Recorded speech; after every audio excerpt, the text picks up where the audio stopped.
The answer from European capitals has been as resounding as it is clear. We are in an era of rearmament to respond to the short-term urgency to act and to support Ukraine, but also to address the long-term need to take on more responsibility for our own European security. On Saturday, we also agreed a new £2.2 billion loan for Ukraine, backed not by the British taxpayer, but by the profits from frozen Russian assets.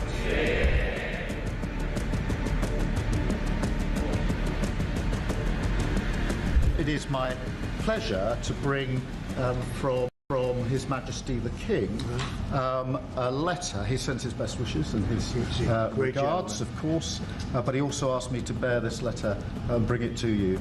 So can I present the letter from the King to you? Thank you very much. Am I supposed to read it right now? Yeah, please do. I will do. I've got to tell him what your reaction is, so I need to know. I need to know. He is a great gentleman. A great, great gentleman. He said he thinks the war's going to go on for a long time, and he better not be right. Well, I just think he should be more appreciative, because this country has stuck with them through thick and thin. We've given them much more than Europe, and Europe should have given more than us, because as you know, that's right there, that's the border. What kind of diplomacy, JD, you are speaking about? What do you mean? I'm talking about the kind of diplomacy that's going to end the destruction of your country. Yes, but if you Mr. President, with respect, I think it's disrespectful for you to come into the Oval Office and try to litigate this in front of the American media. You're gambling with the lives of millions of people. You're gambling with World War III. You're gambling with World War III.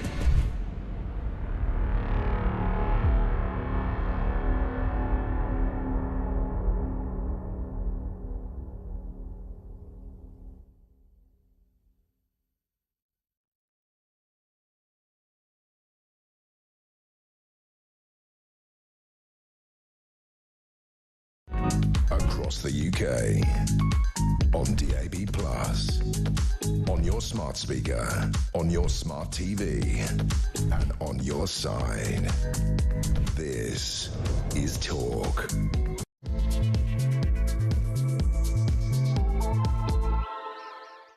A very, very good morning to you. Welcome to the show. This is Talk, the home of common sense, with me, Julia Hartley-Brewer. And whether you're listening on DAB+ radio, on your smart speaker, watching on YouTube, or on your connected device, it is great to have your company. Thank you very much indeed for joining us. An awful lot to talk about today, at home and abroad, as is often the case. Extraordinary revelation, but it isn't extraordinary at all, because, of course, it's completely obvious, isn't it?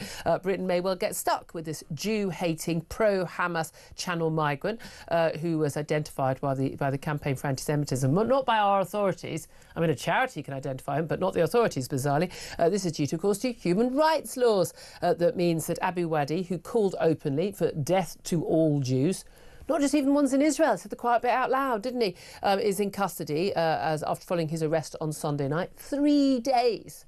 3 days after he arrived here in the UK and was able to wander freely. However, the Home Office guidelines prevent migrants from being sent back to Gaza because of the inhumane conditions there, meaning that he'll probably be allowed to stay. This simply cannot be allowed to continue. I'd love to hear your thoughts on this. What is your reaction? I mean, let's face it, it's not surprise, is it? It's not surprise. But what do you think needs to be done? Give us a call, 0344 499 1000. Text the word talk in your message to 87222. You can send us a WhatsApp as well, of course, on the same number, 0344 499 1000. You can get in touch on X at talkTV. Calls are charged at the national rate. Text cost £1, standard network rate message. We're also going to be talking about some very, frankly, encouraging things being said by Keir Starmer at this meeting of MPs last night, where Keir Starmer vowed to press ahead with benefit cuts. He said the welfare system was, in his words, unsustainable, indefensible and unfair.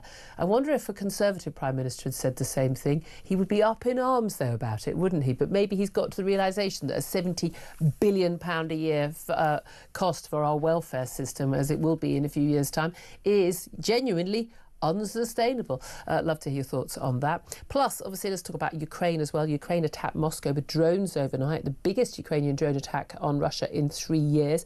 One person was killed, multiple injuries. This comes as crucial negotiations between the US and Ukraine in Saudi Arabia begin, with the US Secretary of State Marco Rubio telling President Zelensky that Ukraine will have to give up land seized by Russia as part of any peace deal. We'll talk about that and plenty more besides, with lots of top guests, including, I'm delighted to say, joining me for the whole show, editor of Spiked Online, Tom Slater. A very good morning to you. Morning, Julia.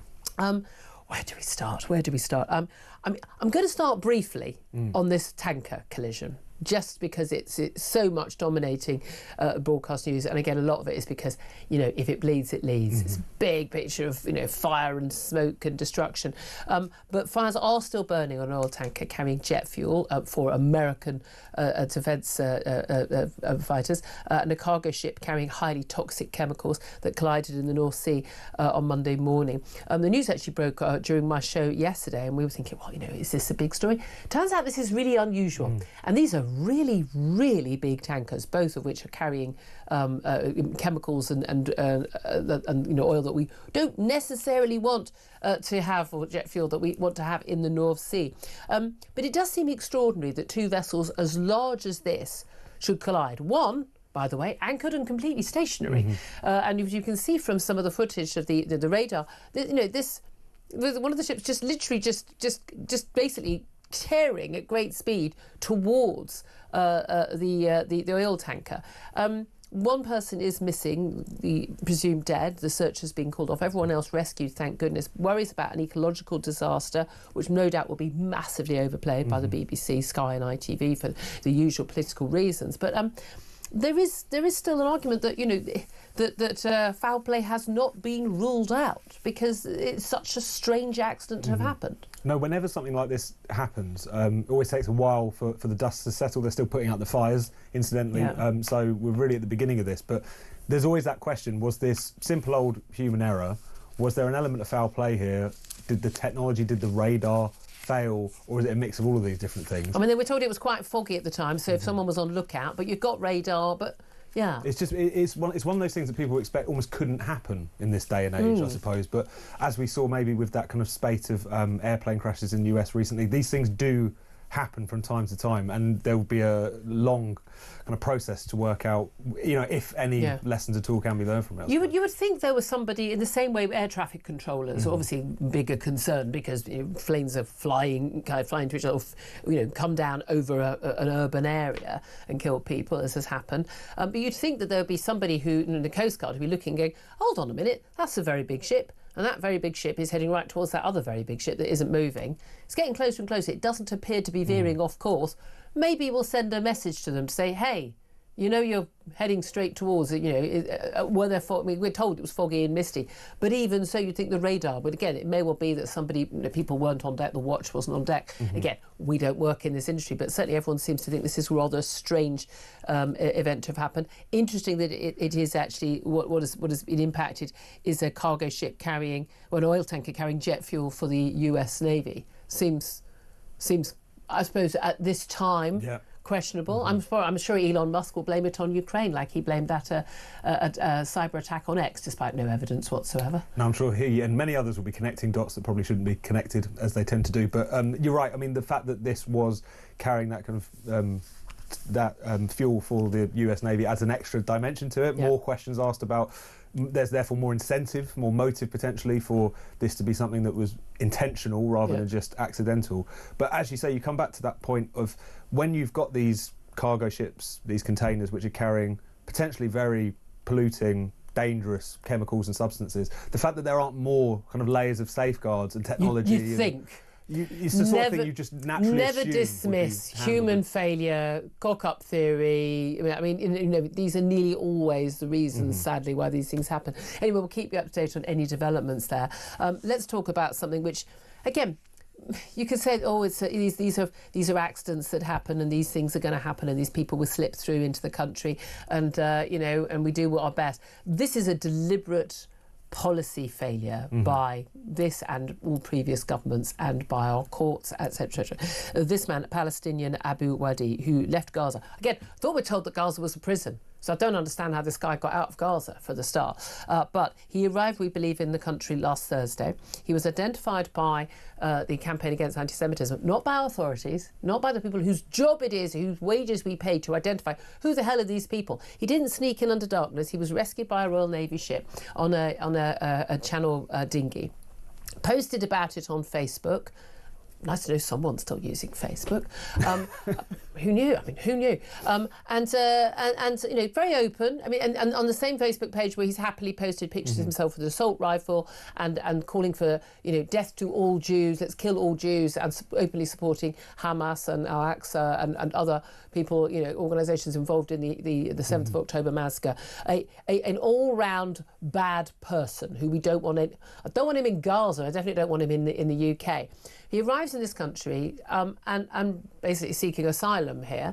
The authorities don't identify him until the Campaign Against Anti-Semitism do, and he's on the front page of the Mail on Sunday. And then on Sunday night, he's arrested. Having been walking freely around our country since presumably Friday, they obviously kept overnight, often when they're being processed. No one bothered to obviously check who he was and check his background, do the most cursory check of his social media. And now we're told he has now been arrested on Sunday night and that he is being charged with illegally entering the country. Oh, well done, authorities. Oh, well done. But realistically, as the Mail points out today, it's very unlikely he will actually be able to be returned to Gaza or anywhere else, because Home Office guidelines say they cannot return anyone to Gaza because it risks exposing them to, quote, serious harm, because conditions there are, quote, amount to torture or inhumane or degrading treatment under, guess what, the European Convention on Human Rights. So this guy, complete wrong-un, sneaks into this country, didn't even sneak, openly, blatantly, and now we're going to be stuck with him. I mean, this cannot continue.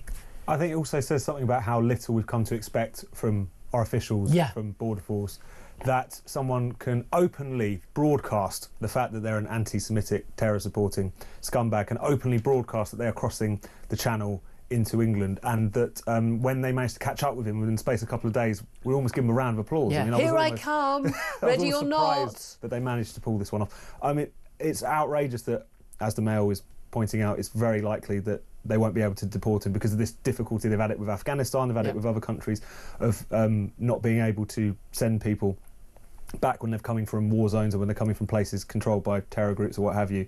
In the case of Gaza, it's obviously both.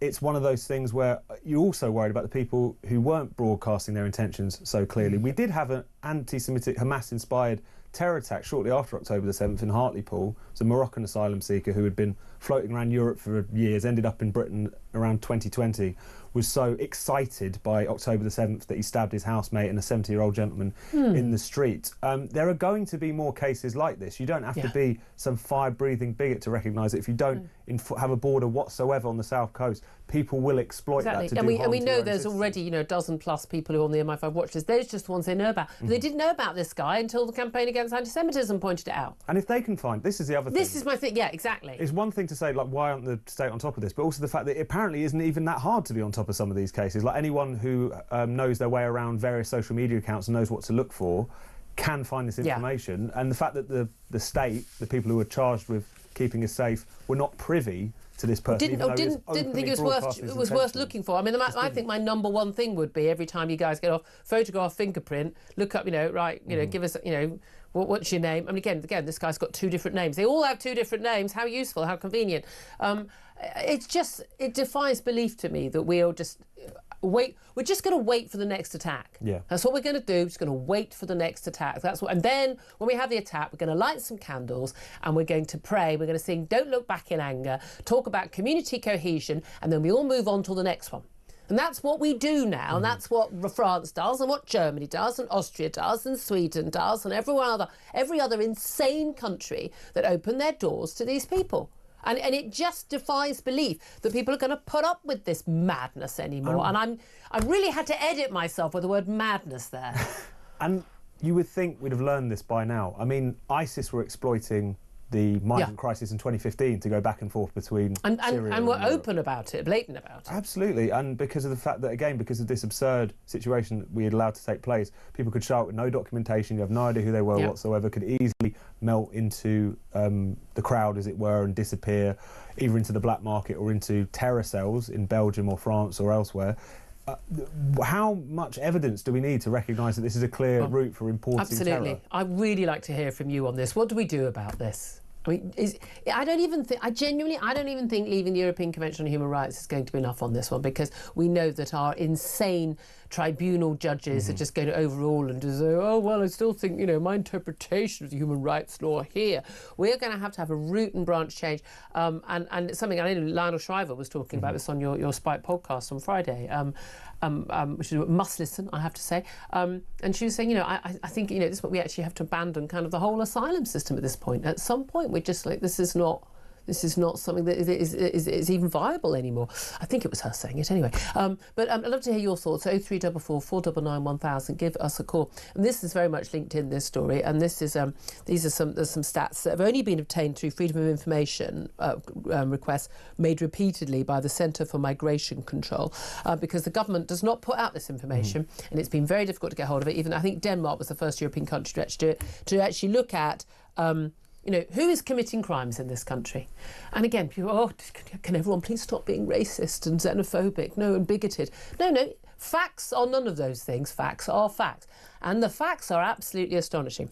And it would appear from this data, from the Ministry of Justice, not me saying it, Ministry of Justice official figures, shows that foreigners may well be responsible for up to a quarter of all sex crimes in this country, some of those serious crimes in this country. 15% of sexual offences, including rape, were accounted for by foreign nationals in the last few years.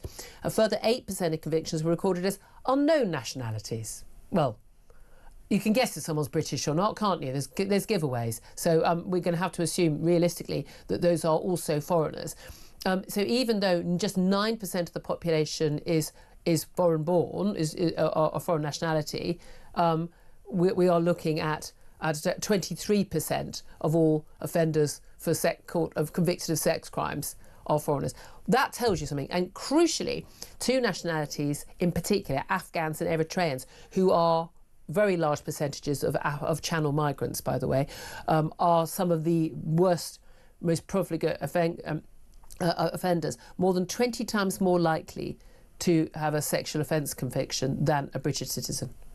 I mean, as it is, 71% overall foreign nationals are 71% more likely than Britons to be responsible for sex crime convictions. Now, either Britons are really good at getting away with sexual assault and rape, or something is going on. And this tallies with what an awful lot of young women, I know obviously a lot of teenage girls, having a teenage daughter myself, and young women in their 20s are telling me who do get sexually harassed on the streets, that certainly in London it is invariably someone with a foreign accent who is harassing them. And the concerns about this are, you know, and very, very difficult to get away from. Not hey darling, you're looking good. Nothing. We're talking about stuff way more, invasive than that. I mean, we need to know these things, and let's face some facts.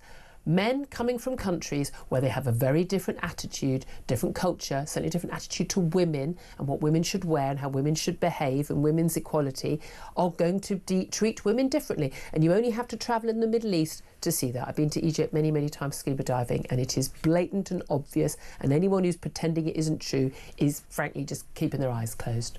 And it's one of those things where if you allow for essentially uncontrolled movement across borders, you're going to create a situation in which you incentivise or make it easier for people who have often criminal past, criminal intentions, criminal proclivities to pass through. I mean, people who are likely to enter a nation illegally, there will be a proportion of them who are doing so for refugee purposes, although one might ask why they couldn't claim asylum in France rather than here.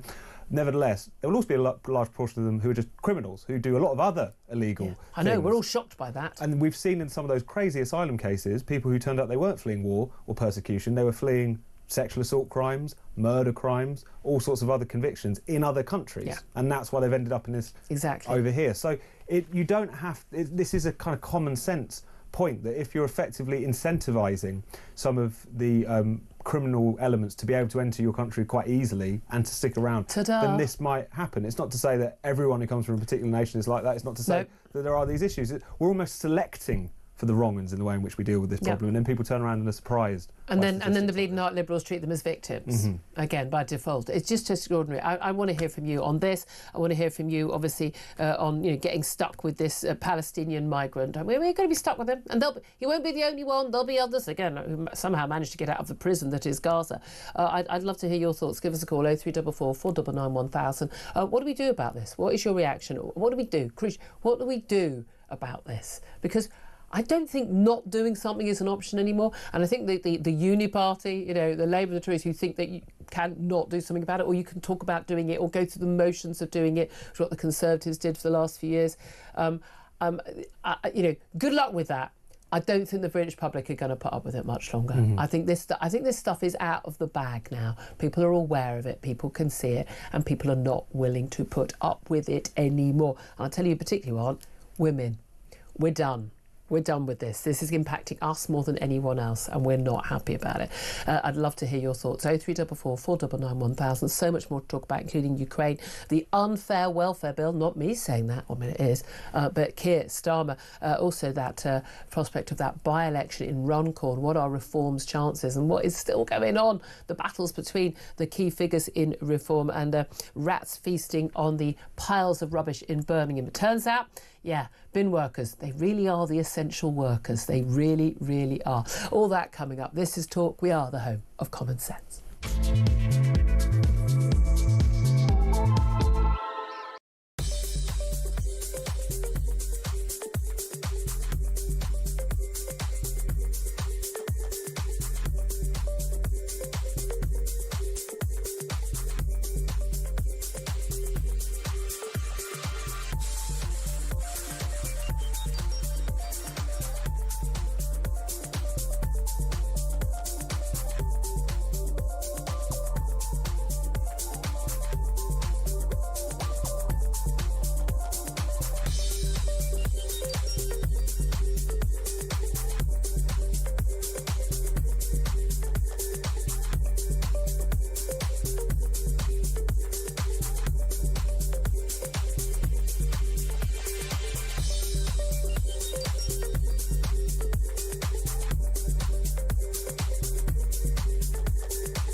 We're human beings. We all want to be top dog, Kevin, and we can't be top dog. That's just the problem. I can't be loved or liked by everybody. It's not possible. But you have ups and downs, and hopefully you can make peace.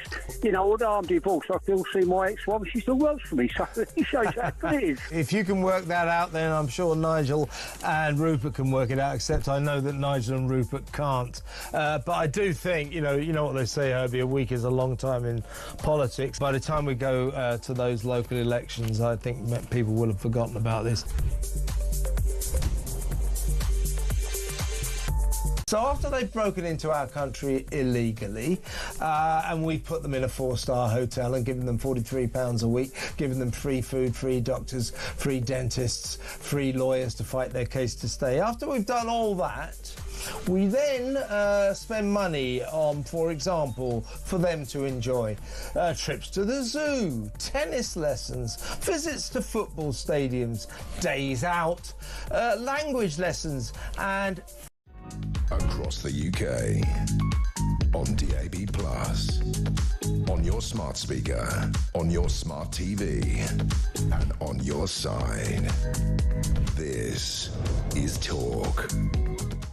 This is Talk, the home of common sense with me, Julia Hartley-Brewer. Tom Slater's still with me as well. Great to get your calls on air. 0344 499 1000 is the number to call. Don't forget, of course, you can call in about any of the topics we're talking about. I know a lot of you still want to talk about reform and what on earth is going on there. I want to bang all their heads together.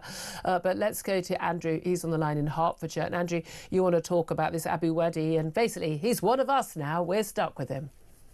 Yeah, and he's no threat to us at all now because we've got him. But the real what do you mean he's no threat to us? Because we've found him. But think of the others that are here exactly like him. And that wonderful daughter of that MP spoke yesterday. That's the reality of the situation. Oh no, I disagree with you, because virtually every single person that we've known that has committed a terror atrocity, the authorities have known about in advance. Okay. So that doesn't mean it's not Abu Wadi. I mean, again, I'm not accusing him of a terror atrocity, but what he said alone should be a crime. We shouldn't be in the country. But we know him. He's not going to be kept in prison. He's not going to be kept in a detention centre. He's going to be free on the streets, and whether it's weeks or months, he'll be free on the streets. And isn't it good that the Labour Party are in power and they've got to solve it? I'm not frightened about what I know about. It's the unknown I'm frightened of, and there are more like him in our society. That's the fear. And look at that MP's daughter. She was crying. All she wanted was the truth in a public inquiry. Just to clarify, people, this was David Amos's daughter. I think this was Katie, I think her name was, and she and her mother were basically calling for a public inquiry into David Amos's terrorist murder, saying that there haven't been enough answers yet. I'm not entirely sure that a public inquiry is going to get to more answers, but I'm not sure public inquiries often do, to be honest with you. Yeah, but wouldn't it be awful if people actually went and on oath had to justify why we keep these individuals in the country? Yeah, well, we know why we keep them in the country, because we can't get rid of them, because we've got bleeding out Liberals in charge of the entire justice system. Well, no one ever said, oh, thank God, here walking into the room is a North London human rights lawyer, did they? Absolutely did not. I'm guessing even Mrs. Starmer. Andrew, thank you very much indeed. Now, Mary's also on the line. She's in Hemel Hempstead. Mary, you want to talk about, and we talked about this a lot on the show yesterday, and we will talk more about it on the show today, about what is going on with reform. What do you want to say? Well, I just wish they would go into a dark room. I know. Two of them. One apologises to the other. They both apologise, as I say, to one another. And then they come to a decision that they've got to put the country before the party. Exactly. And that they both carry on as they are. Rupert Lowe speaking in Parliament, Nigel campaigning for them. Yeah. I mean, it's amazing. Rupert Lowe, it's interesting, Christian Calgie of The Express pointed out yesterday that if with Rupert Lowe not being a Reform MP, that actually takes down the contributions in Parliament, written questions, statements and the like in Parliament by Reform MPs down by 46%. He does so much brilliant work in Parliament. Did you see his interview with Dan Wootton? No, I haven't yet. It's very long. I have to say, it's very, very, very long. No disrespect to both men, but I have to say, didn't see any signs of dementia, as has been claimed behind the scenes. Any signs of what? Any signs of dementia? You know that he claimed that there were briefings behind the scenes that Reform leadership were worried that he had dementia. That explained, shouty outbursts and the like. I don't believe any of that. It's getting to a silly situation now when slurs are being thrown that are nothing to do with it. All they need is to say to themselves, look, let's put our grievances aside. Yeah. Stand together, because they need one another. Rupert's as good as Nigel, and the country needs both of them. Yeah, I think an awful lot of people feel that, really do at the moment. Just like, put your grievances, whatever the personal egos. The thing is, we need all of those egos. You need people who were awkward and difficult and willing to make waves, but by definition, those people probably find it quite hard to rub along with other people like that. That's the trouble. Exactly. Yeah. Oh, well, Mary, I couldn't agree with you more. Thank you very much indeed. Tom Slater, a brief word on that?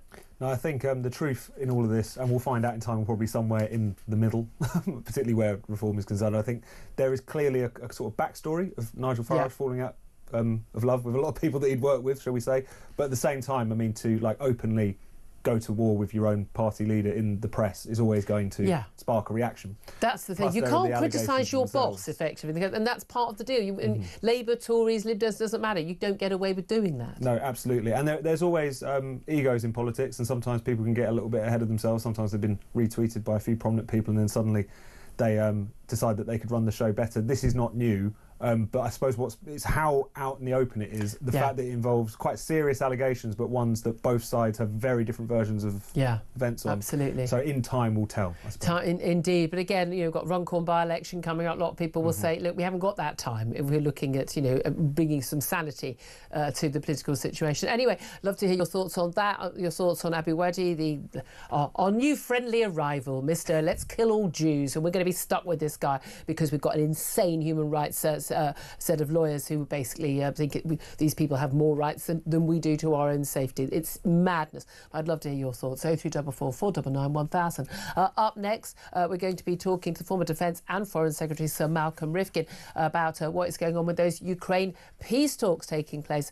This is Talk. We are the home of common sense.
Across the UK, on DAB+, on your smart speaker, on your smart TV, and on your side.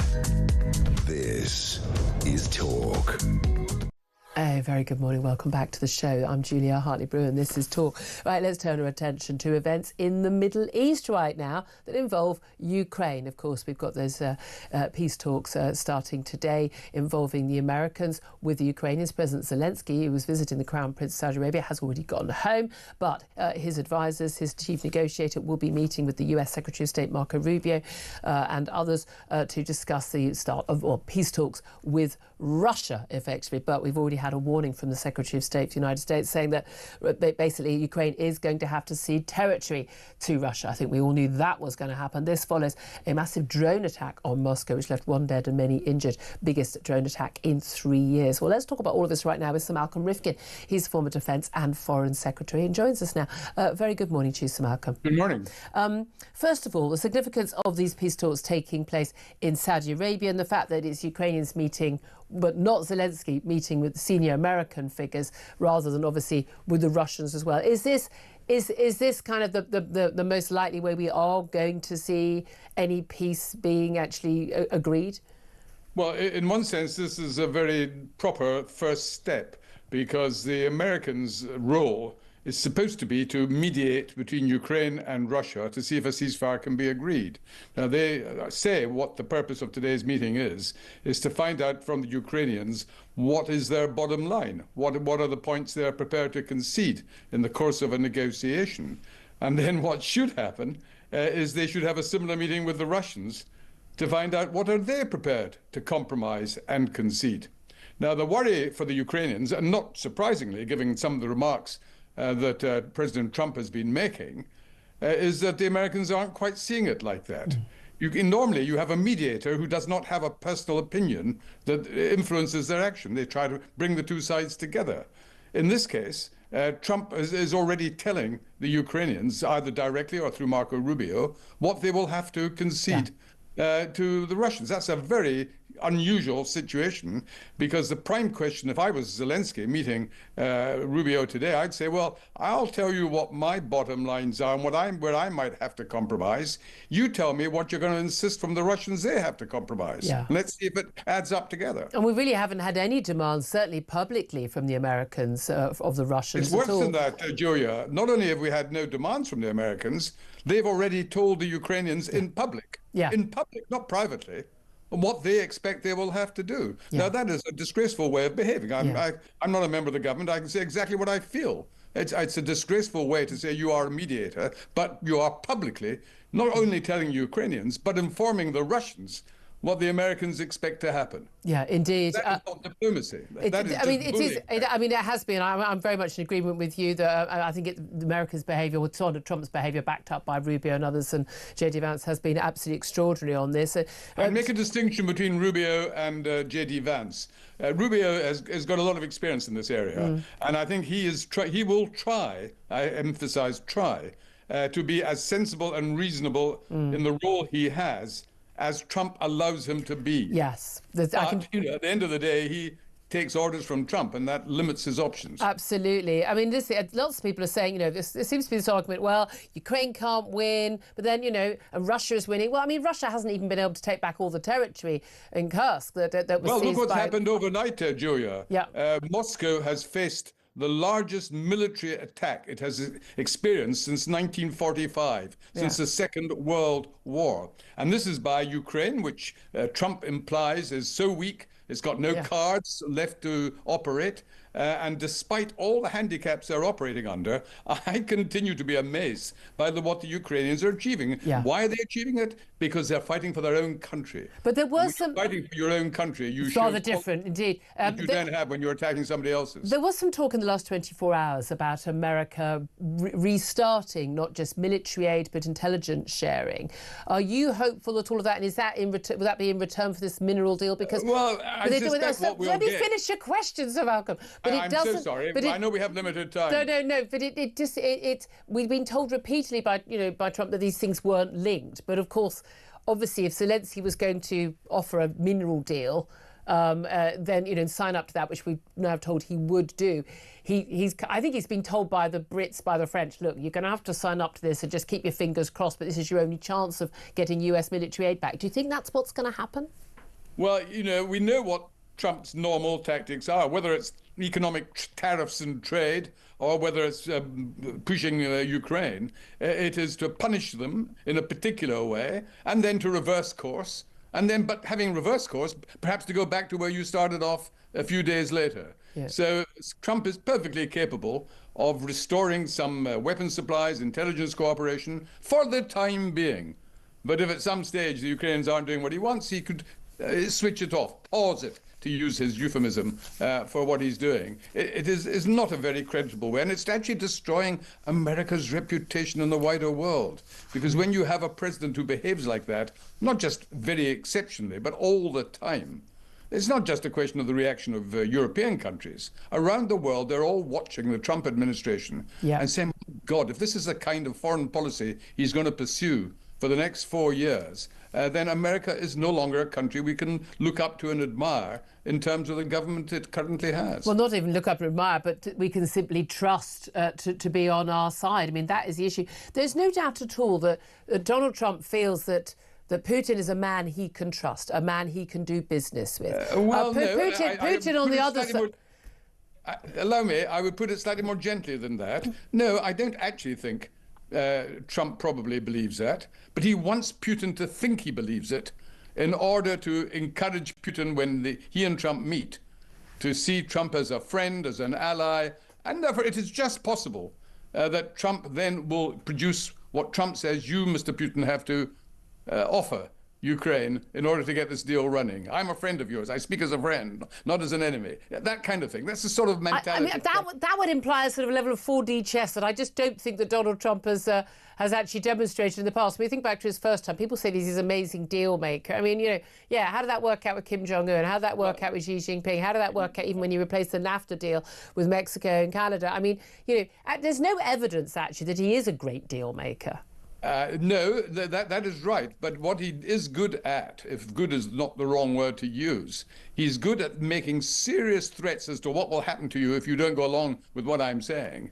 And then he may not get everything he wants, but sometimes he gets more than he was entitled. But there haven't been any threats to Russia at all, have there? I mean, we know a US envoy is meeting with Vladimir Putin. Look, you know, Georgia's better than war. We know that. There was one a few days ago. No, there was one a few days ago. It doesn't seem to have worked very well. Yeah. But he actually said, President Trump said publicly, if Russia continues attacking Ukraine at this very moment, then we will have to apply much heavier sanctions than we've applied up till now. Now, whether he meant that, whether he'll do it, is a quite different matter. Can I just say one other thing? You said it earlier, and you were reasonably entitled to say this, talking about Americans saying you must cede territory. It's not when you look into what was actually said by Rubio, it's not quite that.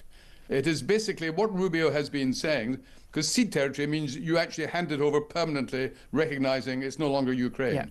Yeah. What Rubio was saying, which Zelensky has acknowledged for 2 or 3 years. You have to de facto recognise. It's going to be incredibly difficult for them to militarily reoccupy Crimea, for example, or the Donbass. That's the very heart of the territory that Russia has controlled since 2014. Yeah. So I don't think he means, he may have used the word cede, I don't think he means that. I think he's meaning to say you will have to concede during the negotiations. So you're not going to get that territory back at this moment in time. That may take a lot longer. Now, that is not Zelensky doesn't like that, but Zelensky is perfectly rational. He knows that Ukraine, even with American help, does not have the military strength to recover Crimea or every bit of territory.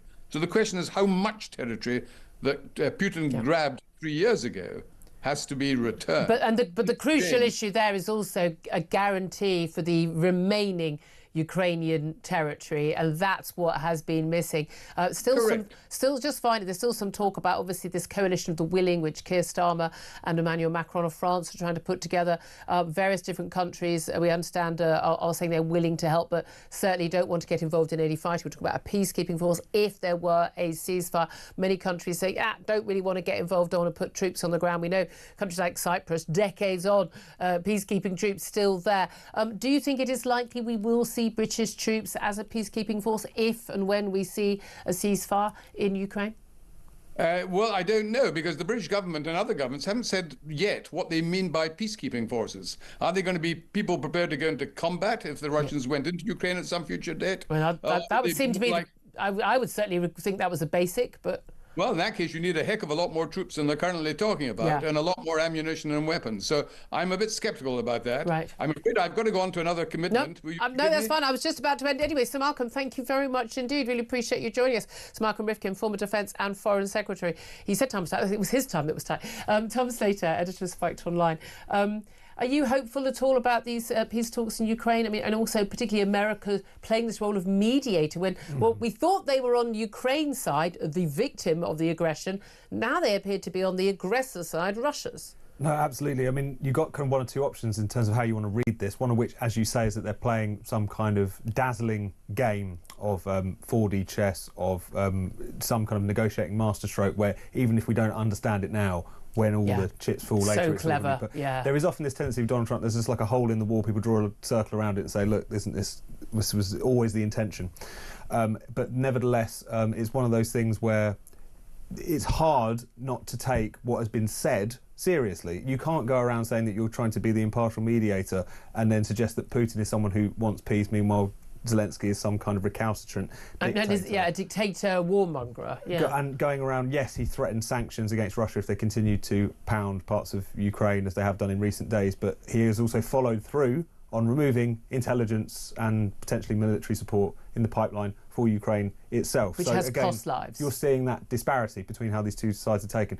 I think in his heart of hearts, Donald Trump doesn't want to be seen like a kind of sucker where Russia and Ukraine is. Like the idea to just kind of hand it over to Russia in any kind of way would dent his ego in a way that he wouldn't necessarily want to take place. The problem is, I think him and a lot of people in his administration just have a very warped view of this conflict.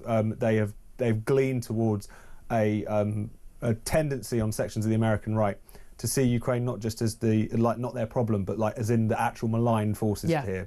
Well, they're reading abject nonsense, conspiracy theorist nonsense on social media. That's what they're doing. And that's going to cloud how they deal with this. So even if, I don't go in with this idea that Trump is some kind of Russian asset, that he's desperate to just kind of, hand the thing over. I think it's a little bit more subtle than that. But you can't help but feel that if you are going into it with this slightly warped, shall we say, view of things, it's going to not rebound to Ukraine's favour. And it's not Trump derangement syndrome to criticise somebody who you actually could, if you think that everything that Donald Trump did, if Donald Trump cured world hunger and you still criticise Donald Trump, that would be Trump derangement syndrome. Criticising Donald Trump for stuff that you think he's doing wrong, when you praise him for stuff you think he's doing right, that's not derangement syndrome. That's actually what we should be doing. As I know, I'm not a voter in America, but we have a view on what the American president does, because what he does affects the world. It affects us as well.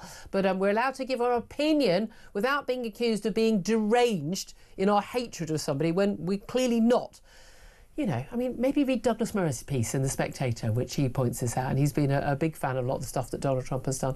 Anyway, we'll take a quick break now. We're going to be talking to Tim Montgomery. He was a Tory, now he is a Reform UK member, about, what is going on in Reform, that Runcorn by-election we're going to be seeing. Also, rather encouraging words from Keir Starmer about tackling the massive skyrocketing benefits bill. But do we really have any hope that Labour will get on top of that? That's all coming up. I'd love to hear your thoughts on all of that. 0344 499 1000 is the number to call. This is Talk.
Friendship services. I have no idea what that is.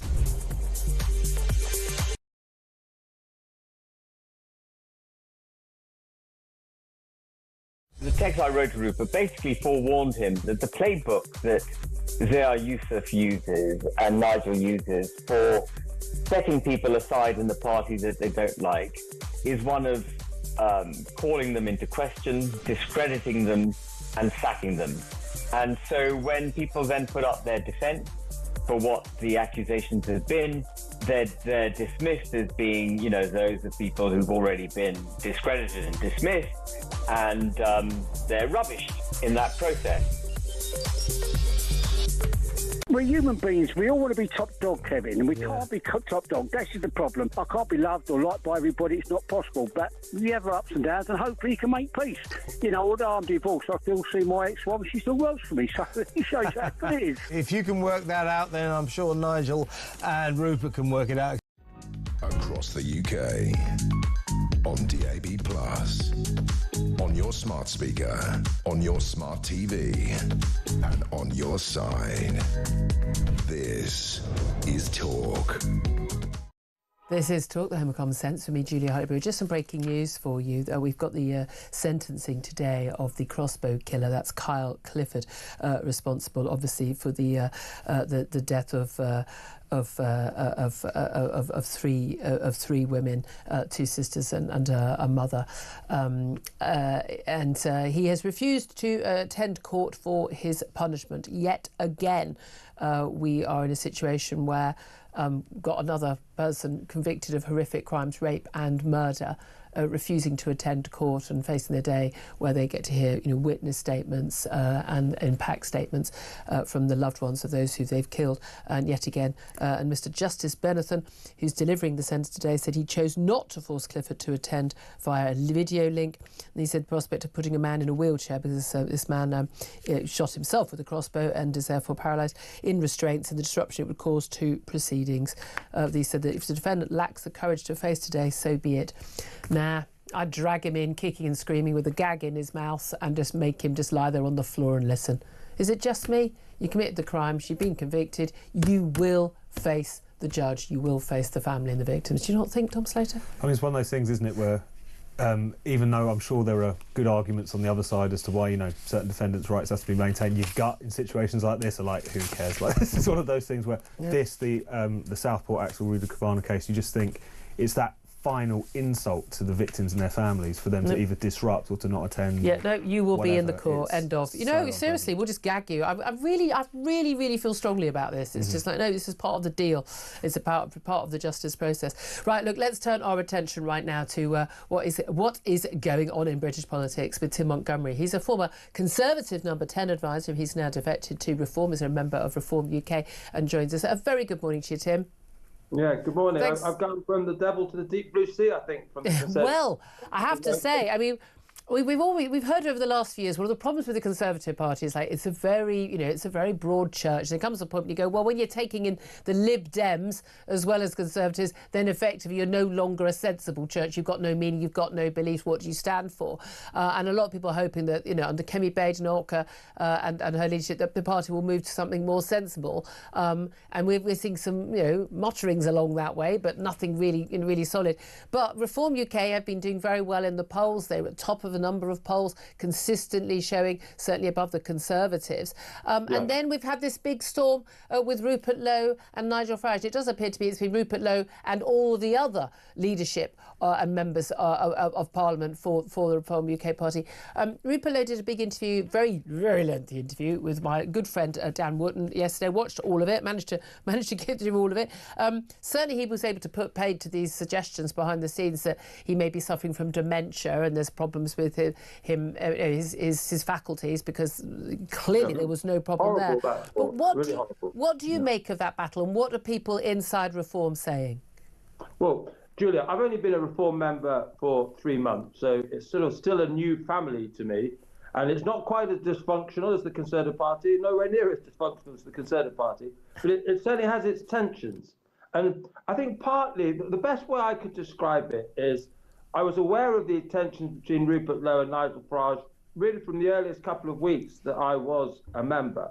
So there is obviously these allegations about misbehaviour by Rupert Lowe. I don't think any of us are really able to properly comment on those. Let process, take its course. And people should be innocent. I mean, some of these are police complaints about threats of violence. I mean, again, we've got to remember, people are innocent until proven guilty, until there is even a charge brought. 100%. But I'm more of the view that actually there were political tensions between the two men. They had a different view about where the party should go.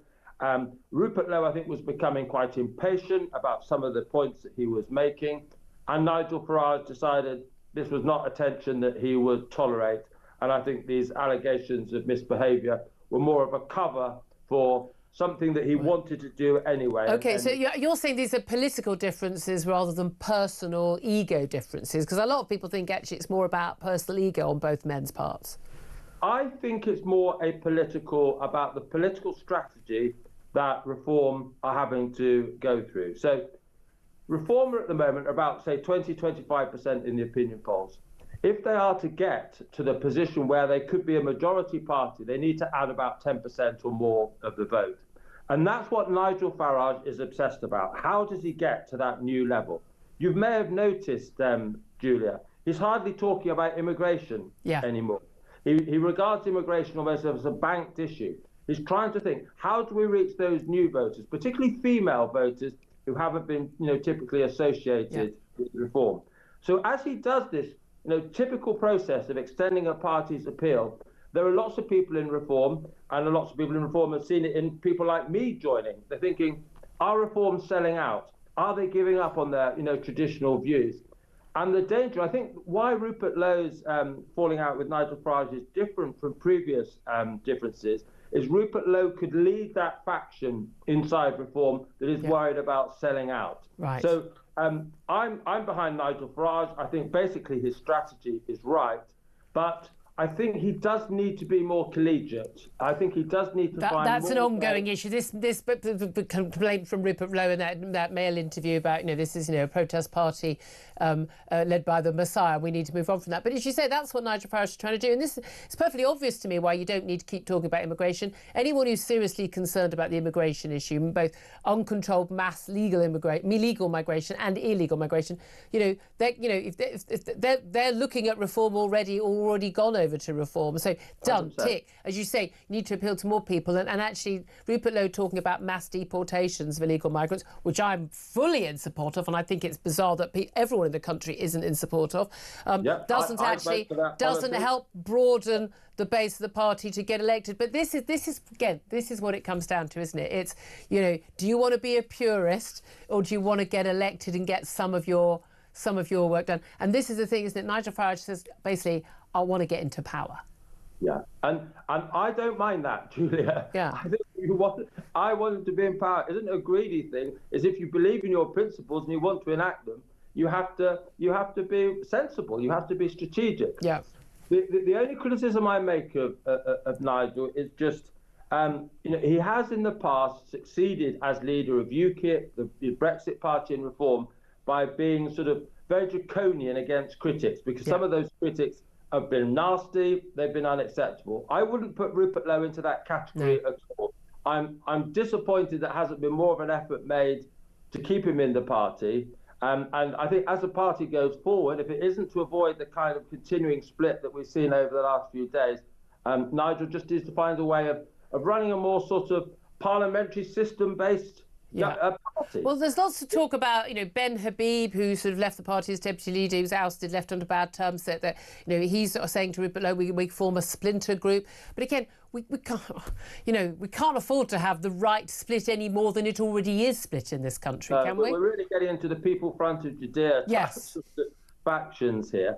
My worry is, though, the venom and the what we've seen on Twitter, on X, over the last sort of 72 hours has been so strong. Whatever the result of the inquiry into Rupert Lowe's alleged, behaviour, I think these relationships are burned. Yeah, there's no way back there. What do you make of the prospect of the Runcorn by-election, though? Mike Amesbury, after that assault conviction and sentencing, he is going to resign. He says in the next few days there will be a Runcorn by-election. Of course, he had 53% of the vote at the last election. Reform running second, but with only about 15% of the vote. Nevertheless, the bookies have got Reform as favourites for the seat. Do you reckon their chances are good? I hope so. UKIP and the Brexit Party haven't done well in previous by-elections. There is a difference sort of between having a good opinion poll rating and having a sort of get out the vote operation, knowing where your voters are. But they've been, ever since the guilty plea, they've been working on this since actually this allegation first came up, didn't they? Yeah. They have been on the ground. Yeah. So they really must at least run this incredibly close, because it'll be a real test of. We've seen the opinion polls. but can reform actually translate those opinion polls into real votes? So this will be a big test. It's going to be very interesting when it does happen. We always love the first by-election of a new government. It's always good to see. Tim Montgomery, speak to you again very soon, I hope. Former number 10 advisor for the Conservatives, now with Reform UK. Tom Sage is interesting. He was saying, look, this is political strategy as well as personal. These things often overlap, and I think you have to be a big cynic to think that sometimes there is a personal dimension to it, there's a political dimension to that. Sometimes these things can get all mixed up. Generally speaking, it's obviously not a good look for Reform to be doing this, but I am struck any party being split. I am struck by the number of people who seem to think that the answer is to jettison Nigel Farage. Even if you think it's a top-heavy party and that's a problem, that's clearly not the solution. Clearly not the solution, I would say, exactly. I mean, again, I think, you can be on both sides at the same time, can't you? I like both men, but there we are. I'd love to hear your thoughts. I know a lot of you still want to talk about that. Give us a call on that, 0344 499 1000, and the fact that we're stuck with that Jew-hating, Hamas-supporting channel Migrant. How do we get rid of him? This is Talk.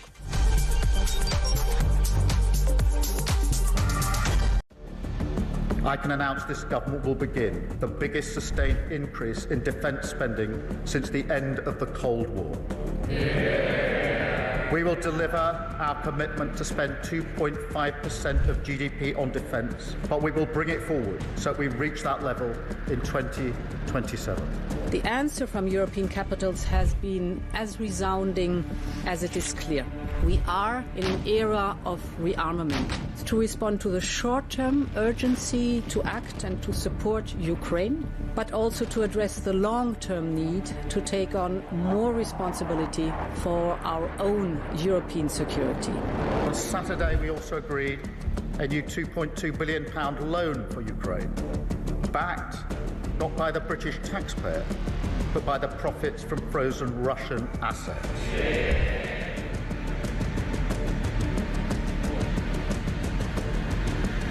It is my pleasure to bring from His Majesty the King a letter. He sends his best wishes and his regards, of course, but he also asked me to bear this letter and bring it to you. So can I present the letter from the King to you? Thank you very much. Am I supposed to read it right now? Yeah, please do. I will do. I've got to tell him what your reaction is, so I need to know. I need to know. He is a great gentleman. A great, great gentleman. He said he thinks the war's going to go on for a long time, and he better not be right.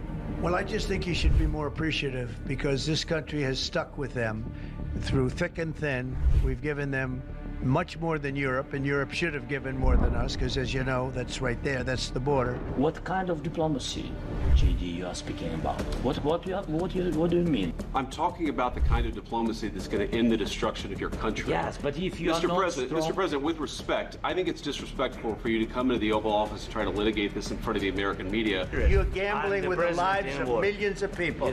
You're gambling with World War III. You're gambling with World War III.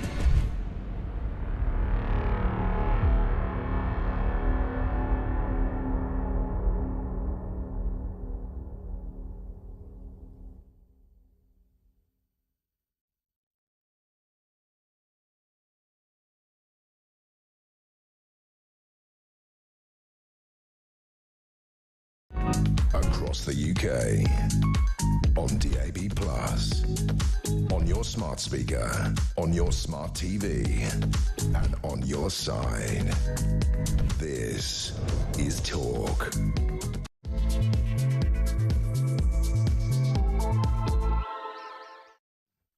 Very good morning. Welcome back to the show. This is Talk, the home of common sense, with me, Julia Hartley-Brewer. 3 minutes past 11 is the time.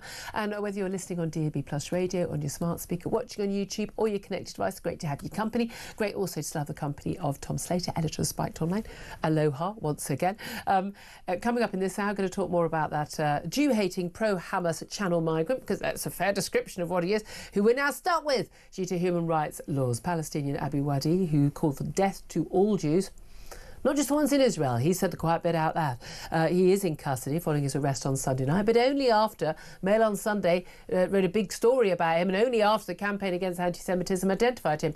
The authorities didn't identify him as a danger to us, and he's only been arrested for illegally entering the country. By the way, that's everybody who's on a migrant boat across on a dinghy on the Channel. So does that not happen to all of them? And why was he walking free and sitting in a cafe freely in England for 2 or 3 days, posting photos of himself? Why was that allowed? We have literally got no control over our borders, and we have no idea who the people are who are coming here because no one bothers to check. And even if we find out that they're a possible danger to us and undesirables, we won't get rid of them. Of course, because we have human rights laws that mean that you can't send him back to Gaza because of the inhumane conditions there. We are going to be stuck with this guy forever now. I'd love to hear your reaction to that. I just find this utterly untenable. Whatever the change in the law, whatever the change in the people who are making the decisions, tribunals, that is necessary, I want this guy gone. What is your reaction? Give us a call, 0344 499 1000. Text the word talk in your message to 87222. You can also send us a message on X at talkTV. Calls are charged at the national rate. Text costs £1, standard network rate message. Also linked to that, not a surprise, foreign nationals are responsible for up to a quarter of all sex crime convictions in this country. That is according to data obtained from the Ministry of Justice. People from certain other countries, particularly Afghanistan and Eritrea, large numbers of those people arriving on those Channel boats have an absurdly, outrageously higher chance of being convicted of a sex crime than other nationals, but in particular of Brits already here. Plus, the fires are still burning after a cargo ship carrying highly toxic chemicals crashed into an oil tanker carrying jet fuel for the US Navy in the North Sea on Monday morning. The Coast Guard has called off search for survivors, with one crew member of the container ship still missing. We're going to talk to an expert a little bit later in this hour about how on earth this was able to happen. Also, just to let you know, we were expecting the sentencing of Carl Clifford today. It is going to go ahead. He, of course, is the man found guilty of murdering Louise Hunt, her sister Hannah Hunt, and also their mother Carol Hunt with a crossbow and a knife in a horrific attack last year. He's also found guilty last week of raping his ex-girlfriend as part of that attack. He was convicted at Cambridge Crown Court.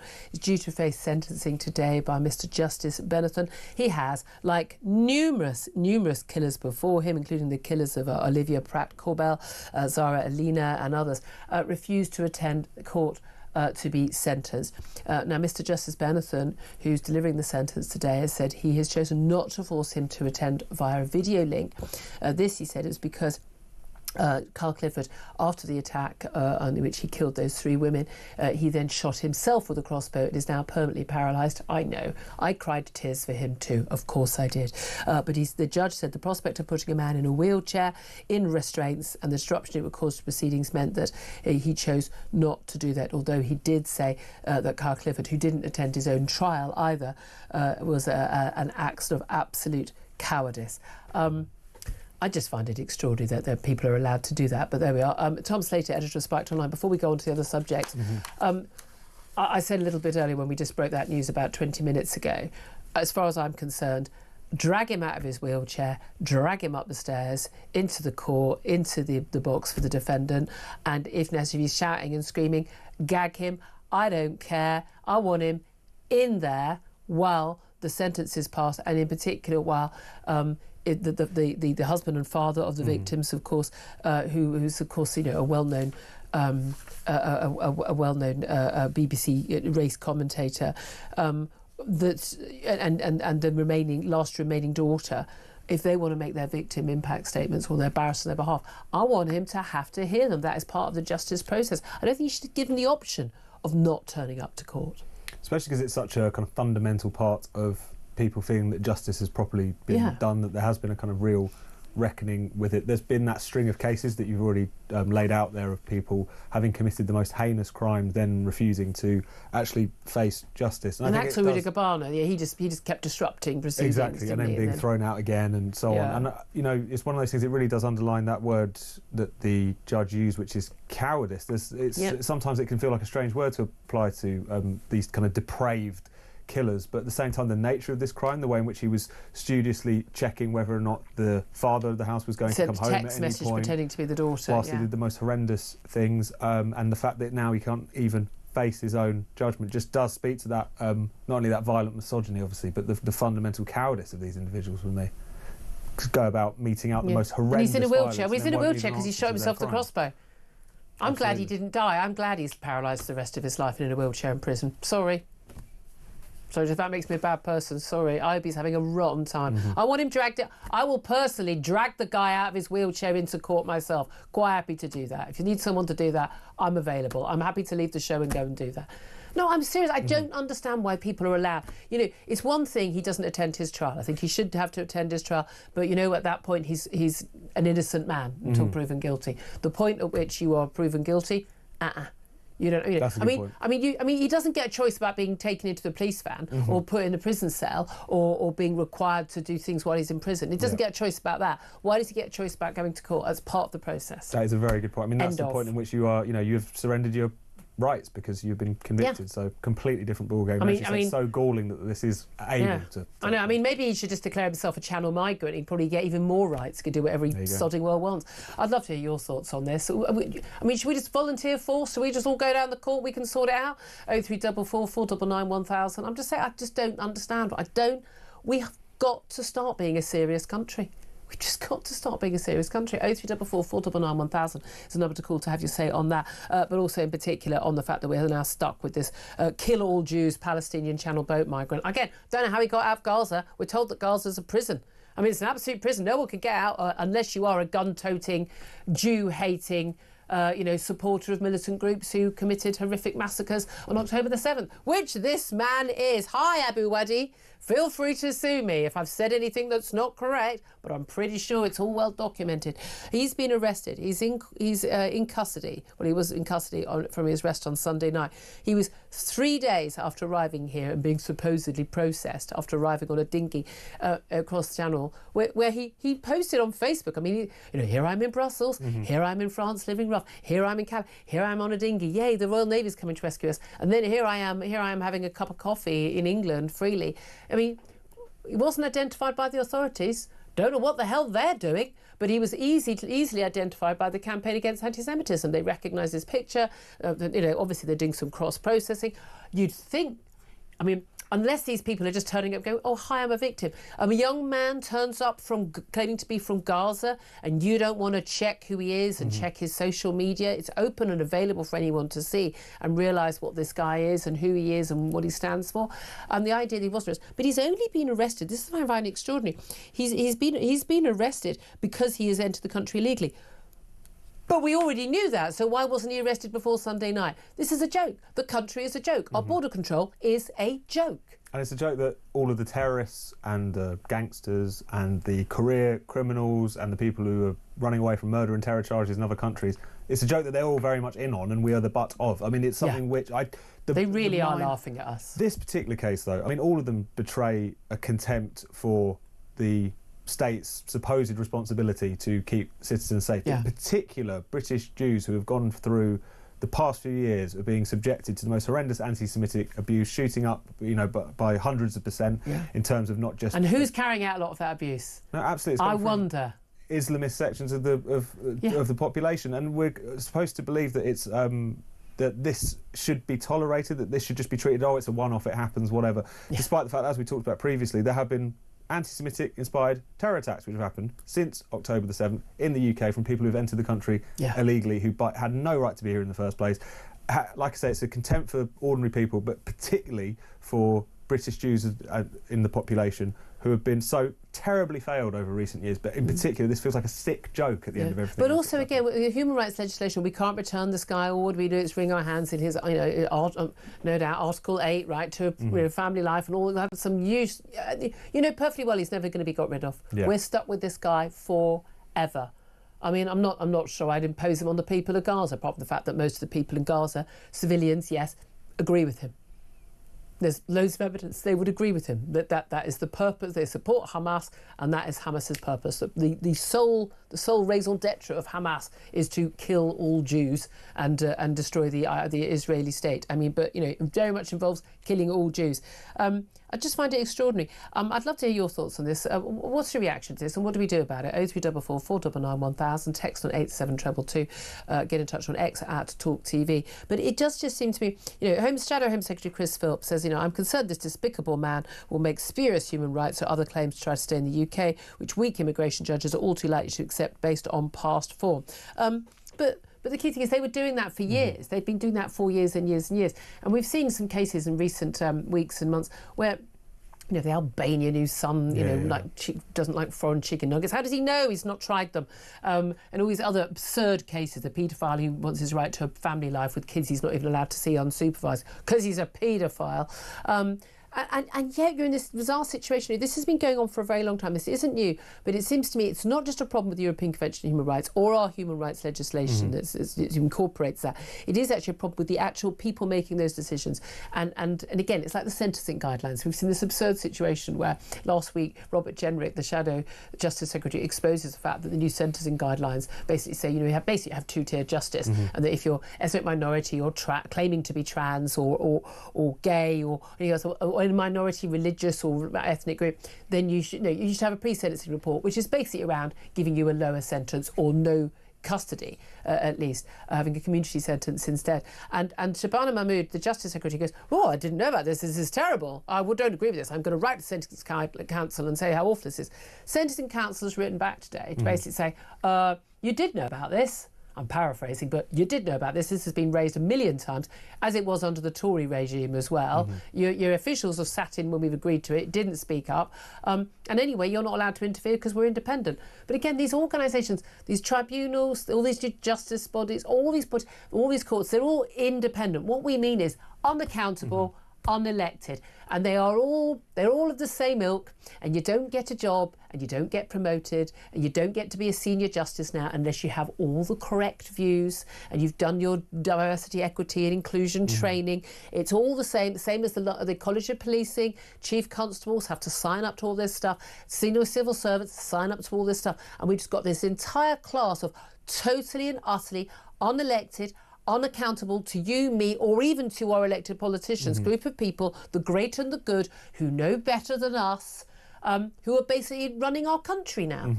And they're a terrible advertisement for this supposed independent, expert-led framework. These people are nuts. If you read those sentencing guidelines... They really are. If you read the kind of equality handbooks which are issued to help judges navigate these cases, it's not an exaggeration to say this reads like stuff that was written by Robin DiAngelo or Ibram X. Kendi. It's crackers. Who are properly nutty, Black Lives Matter. Or if there's any disparity, it must be discrimination that you need. I mean, these sentencing guidelines were essentially, there are disparities in the system in relation to sentencing and so on. So the way to fix that is to enforce a form of discrimination at the end of the process in order to try and correct it. That's fundamentally not how the law is supposed to work, which is supposed to be blind, which is supposed to be about each individual case. Yeah, but it's like American universities. Not enough black people or African American people are getting in to Harvard, so we're going to basically have a quota for black people, and they can have lower grades than other people who get in. Whites, but particularly Asians. So who got hurt by that? Asians. Again, no. What is the reason? Is it because of slavery 200 years ago? Is it because of the Jim Crow laws, 70 years ago? And it may well be towards some of that, or is part of it that actually, a culture where you've got, two parents and you massively encourage education and hard work, as we've seen in a lot of Asian cultures.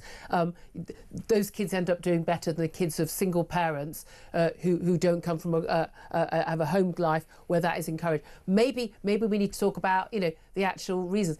I was fascinated. I wrote a piece for The Sun about the sentencing guidelines last week, and I was fascinated to read again all the academic reports who are very sympathetic to what do we do about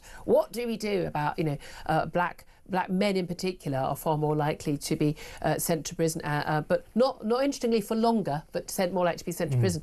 And one of the main reasons actually they put down to was actually black people who are offenders are far less likely to plead guilty. Absolutely.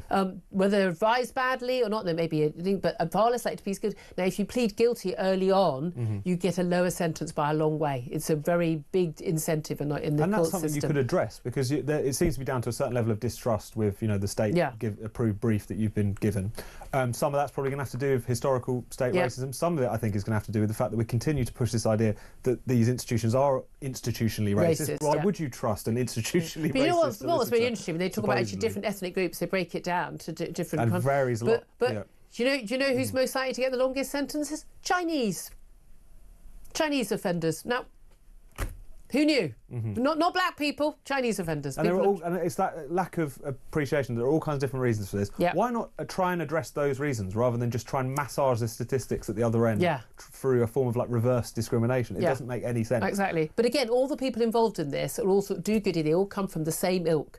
They all come from the same ilk, and we have no say over what they do unless the Justice Secretary changes the law, so the Sentencing Council is not actually an independent body, which it shouldn't be, because guidelines, individual decisions on individual sentencing should be a matter for independent judges, but the actual guidelines on which they base those decisions should absolutely be set by Parliament, by our elected representatives. It's certainly with expert input from lawyers, but that's why it does come down fundamentally to a lack of political will. The Labour Party are up to their necks in this stuff. The Sentencing Council is a legacy of the New Labour years anyway, empowering the quangos and so on. And if you look at these guidelines, and if you look at the broader kind of equality guidelines that exist for the courts, so much of it is referencing the Lammy Review from 2017, named after one David Lammy, of course, currently our Foreign Secretary. They're pretending to be against this stuff now. They were not 5 minutes ago, so of course they're not going to be. But they've realised the backlash, and again, where they are in the polls. And again, I'm all in favour of politicians realising they're in the wrong. Tell you what I find fascinating, just before we get to a break, I want to talk about Keir Starmer. He addressed hundreds of Labour MPs. I don't know how they all got into the same room in a committee corridor last night. They're talking about welfare and these welfare reforms they're looking at. Absolutely fascinating. He told MPs that the current welfare bill, which is going to hit $70 billion a year by 2030, was unsustainable, indefensible, and he said unfair. And I mean, I'm like, cheering him on, absolutely, if he's actually going to get to grips with this. I have absolutely no realistic expectation that Labour are going to get to grips with this, because the Tories certainly didn't, and they talked a good game, and it's actually exploded under them since lockdown. But I think I find absolutely fascinating is if a Tory Prime Minister had said any of those things and planned to do what they were going to do, Keir Starmer would happily, as Labour leader, and I think did, when this vaguely was talked about before, absolutely outraged by this attack on the most vulnerable and the poorest in our society. And it's one of those things, on the one hand, you think, how could he have changed his mind that quickly? I think there should be a heavy dose of scepticism with anything Keir Starmer does, because he's taken more positions of the Kama Sutra on every single issue that he's ever talked about. Don't give me images like that. Oh, good God, for the love of God. Kind of people might be having their 11s, they're eating now. At the same time, isn't it amusing that if you look at what's happened over the past couple of weeks, slashing the foreign aid budget, raising defence spending to 2.5, then ultimately to 3 in a few years' time. It's almost like, and then you look at what the Tories achieved, which is generally speaking not to their credit. It's almost like now in this country, if only right-wing governments can do left-wing things and vice versa. Like that's the only thing they're allowed to get away with. So maybe it will be successful, but just because for whatever reason, we've become in this kind of twisty turny world. But it's all just a start. And again, even when they talk about their civil service reforms and getting rid of people in the civil service, they're talking at 2%. More than 2% would leave every year just to go and get another job or retire. So it doesn't, none of it. Do I think there'll be any real difference at the end of 4 years? No, I do not. Love to hear your thoughts on all of this. Lots of calls already coming in, lots of topics we're talking about. Give us a call, 0344 499 1000. We'll get to those calls up next. This is Talk.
text I wrote to Rupert basically forewarned him that the playbook that Zia Youssef uses and Nigel uses for setting people aside in the party that they don't like is one of calling them into question, discrediting them, and sacking them. And so when people then put up their defence for what the accusations have been, they're dismissed as being, you know, those are people who've already been discredited and dismissed, and they're rubbish in that process.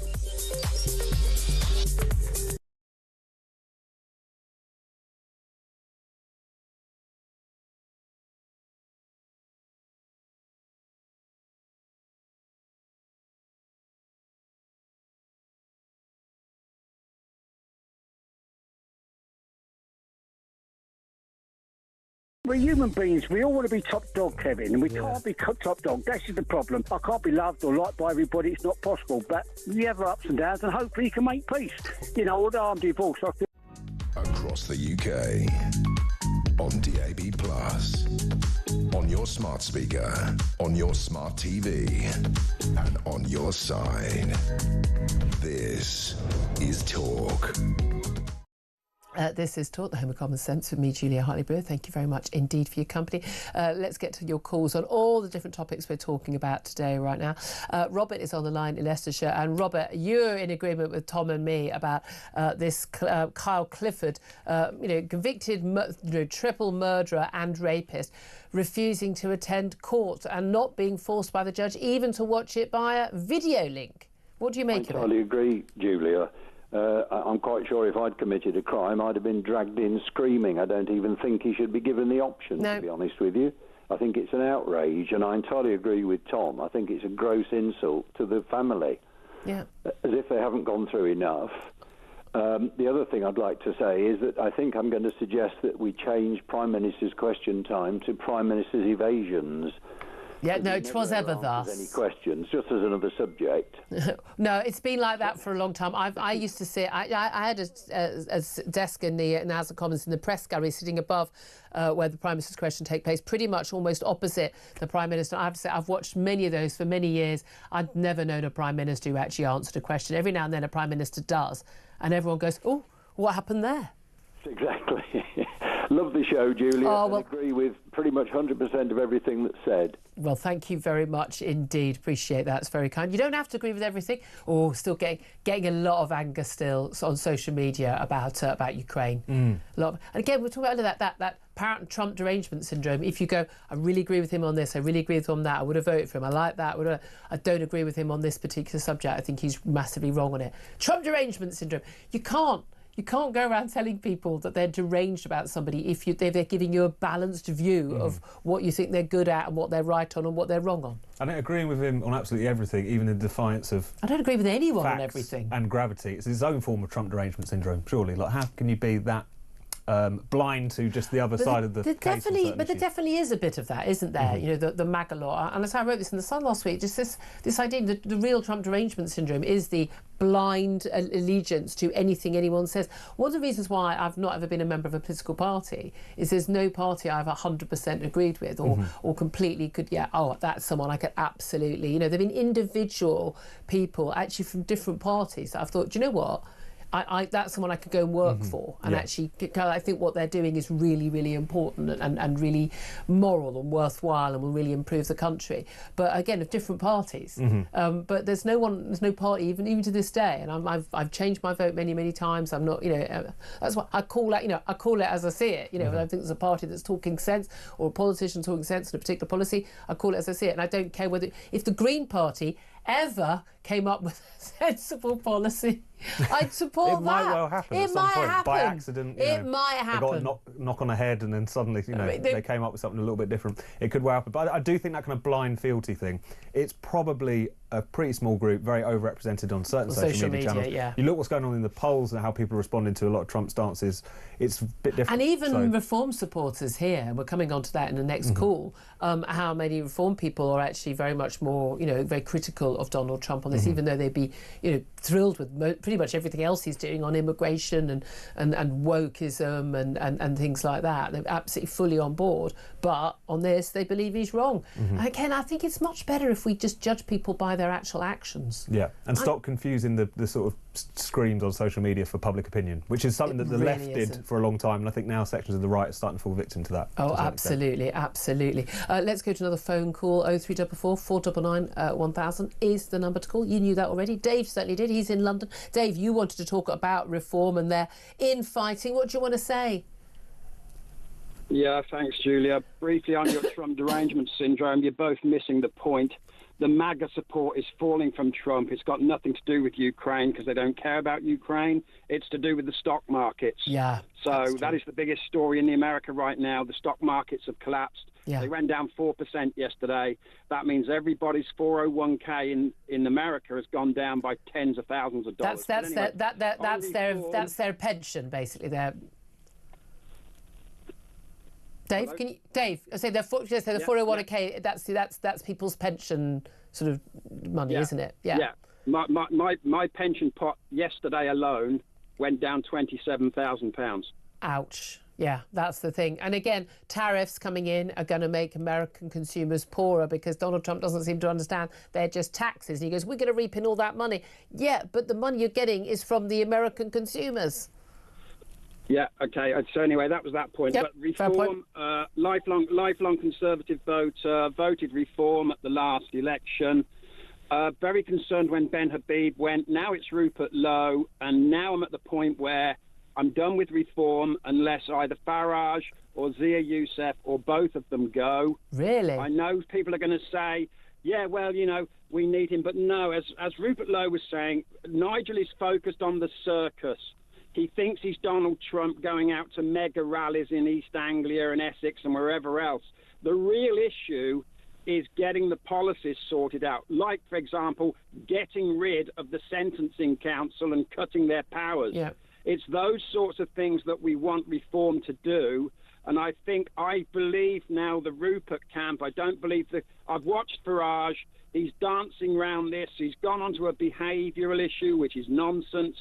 So I think I've got a feeling these May elections, that's going to cost them a win in many places. Well, that's it. If you're only in the news because of if you're only in the news because of divisions, we know that voters don't like that. But it's interesting you say that. I'm a good friend of Richard Tice. I've got a lot of time for Richard Tice. He's on the show a lot. But even he was, he put his ego aside, let Nigel Farage come back as leader of the party because he knew that Nigel Farage he's got that X factor. Whether people like him or not, same as Boris Johnson, got that X factor. Tony Blair had it. Some politicians have it, some don't. Rupert Lowe, I had him on the show many times, very much like the guy. I think he talks a lot of sense on a lot of things. At the end of the day, most people in this country would not know Rupert Lowe if he walked into their front room that day. They'd probably think, who the hell are you? I mean, the reality is people do know who Nigel Farage is. He has that star appeal. Do you really think that reform could do well without Nigel Farage? I think you'll find that most reform voters are not that shallow. They do understand what the party is there to do, and they're starting to realise that Nigel is not really... He is putting himself above everything else, and it's starting to impact a lot of people that tend to vote reform. They're working this out, and they're not happy at all. People weren't happy when Ben Habib went. There was a lot of outcry about that happening. Now it's happened again. And we're starting to realise that Nigel... Well, you had Stephen Wolfe on your show, I think, yesterday, or Mike did, or somebody did. I did, yeah. And he said the same thing, and they've articulated it. And so they all want reform to win, but it looks like Nigel can't handle a decent team, and without it, he's done. There is that issue about being more collegiate, but perhaps on all sides. But again, I'm not sure there's any political party leader who goes, yeah, it's absolutely fine to go and do an interview in which you refer to the party as like protest party led by the Messiah. I mean, you can't go around criticising the boss of your party. That's not how it works. Maybe everybody needs to kind of lower their egos. I'd like to point out, it's not often I do this, they're all men. They're all men involved in this. It's a lot of male ego, a lot of, frankly, I think this is a technical term, Ofcom, hello, a lot of slapping willies on tables, I think, that's going on at the moment. That's what as a woman, I'm just seeing there's just a lot of slapping appendages on tables. Really didn't need that image, but well, you're the one who gave us another image earlier. There we are, about Kama Sutra and Keir Starmer. I mean, good Lord. Anyway, thank you very much, Dave. Really interesting call. Thank you very much indeed for that. 11:34 is the time. Sorry if you just spat your tea out. Up next, you know what I mean. Up next, going to talk to the Centre for Migration Control. They've done a load of freedom of information requests and finally managed to drag kicking and screaming out of the Ministry of Justice some extraordinary stats in terms of who's actually responsible for crime in this country. I know it's going to come as a huge surprise that, yes, foreigners are responsible for far more crime than their population should be responsible for. So why are we allowing people into this country to commit crimes, and why are we keeping them after they do? That's up next. This is Talk.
Across the UK, on DAB+, on your smart speaker, on your smart TV, and on your side. This is Talk.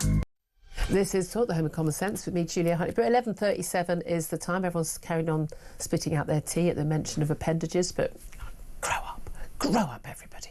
Including, by the way, the people at the top of reform, I think we're all saying today. Let's talk right now about people coming to this country and committing crimes, because that is something that is clearly happening. We've been told that makes you bigoted and xenophobic, but facts aren't bigoted or xenophobic, as the research director at the Centre for Migration Control, Robert Bates, will have discovered. A very good morning to you, Robert.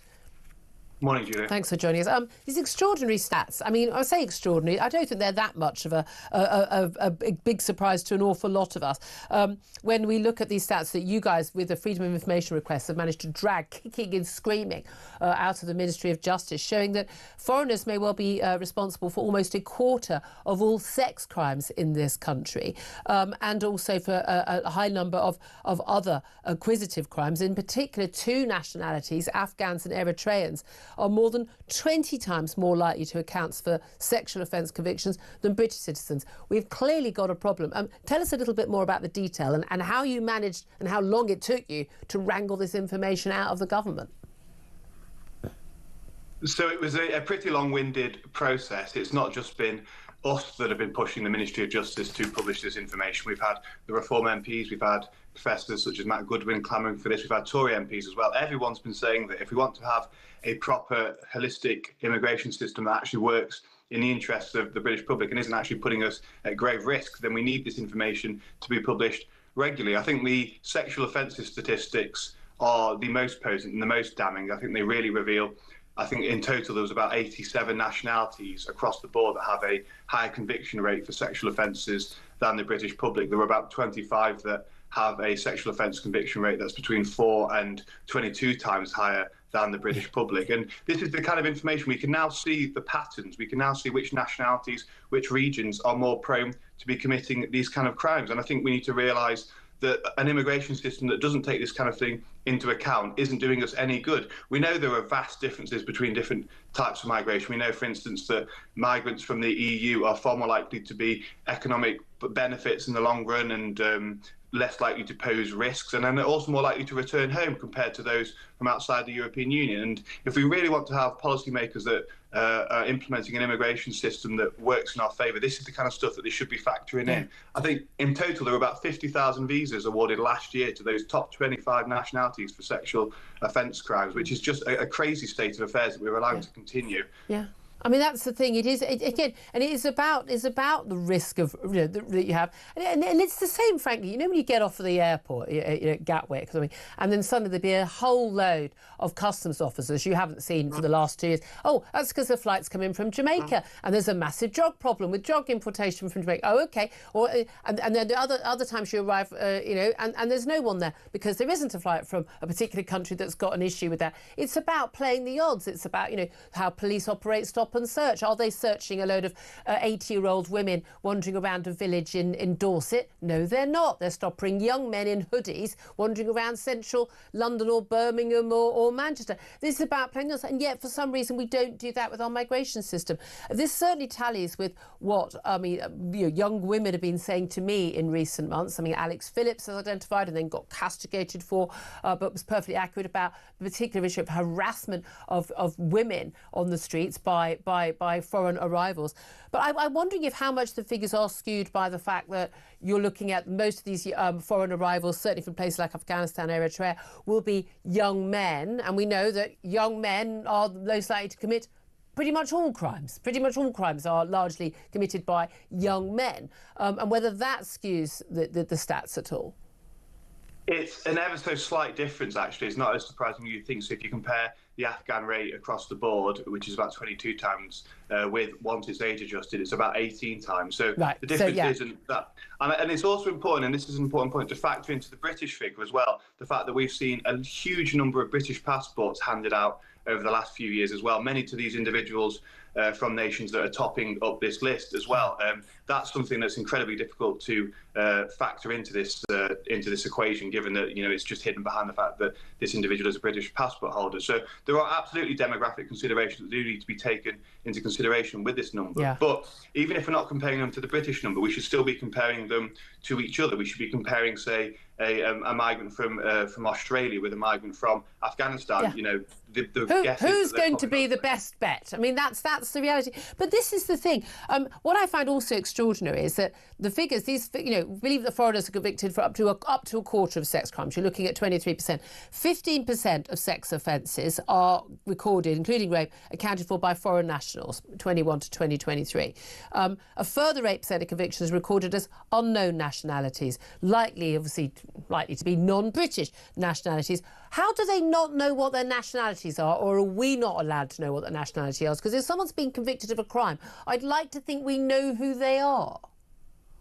Yeah, I couldn't get my head around the huge number that was unknown as well, and I was speaking with a lot of experts in this area before we published this report to try and actually get to the bottom of it. I think there's a real hesitancy once an individual refuses to provide the nationality or is unable to provide documentation, which is a key indicator that they're probably not on the British systems and therefore not a British national, to keep pushing the issue. There's a kind of administrative malaise around that topic. This is 1 in 12 men convicted of a sex offence in this country. We don't know where he's from. That's just unacceptable. It's really damning, but I think it really does show where our civil service, our kind of public sector in many ways has been for far too long, and it's been allowed to drift to this position where it doesn't recognise that immigration touches every single aspect of our lives. It has an impact in every single way, and if you're not collecting the data, then you are really leaving us in what I've been referring to and others have been referring to as a data desert, where we can't make informed decisions going forward. The Home Office used to have a system in place where it was able to distinguish between nationalities, and it was able to flag on a red list certain nationalities and visa applications from those countries who were more likely to be a risk. They had to drop that in 2020 because there were appeals under the ECHR, the Equality Act, by a left-wing charity that meant, we can't go near that anymore. But I mean, it's utterly bizarre. We know it was Denmark that actually started publicising these figures.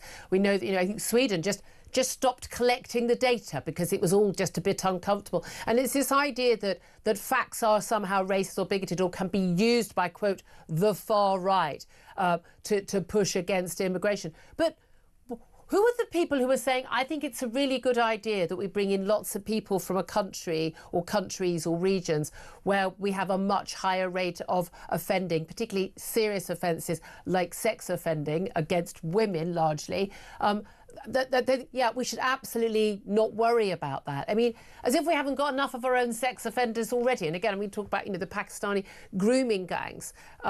Yes, of course, the vast majority of paedophiles and rapists of girls in this country are white men. Of course they are, because the vast majority of people in this country are white. However, this particular type of crime has a massively higher proportion of men from a particular area in Pakistan who either first or second generation migrants. That is worth knowing. I mean, it is just bizarre that for some reason we don't think that's worth knowing. No, exactly. And I've seen the left really tying themselves in knots over these sexual offence statistics.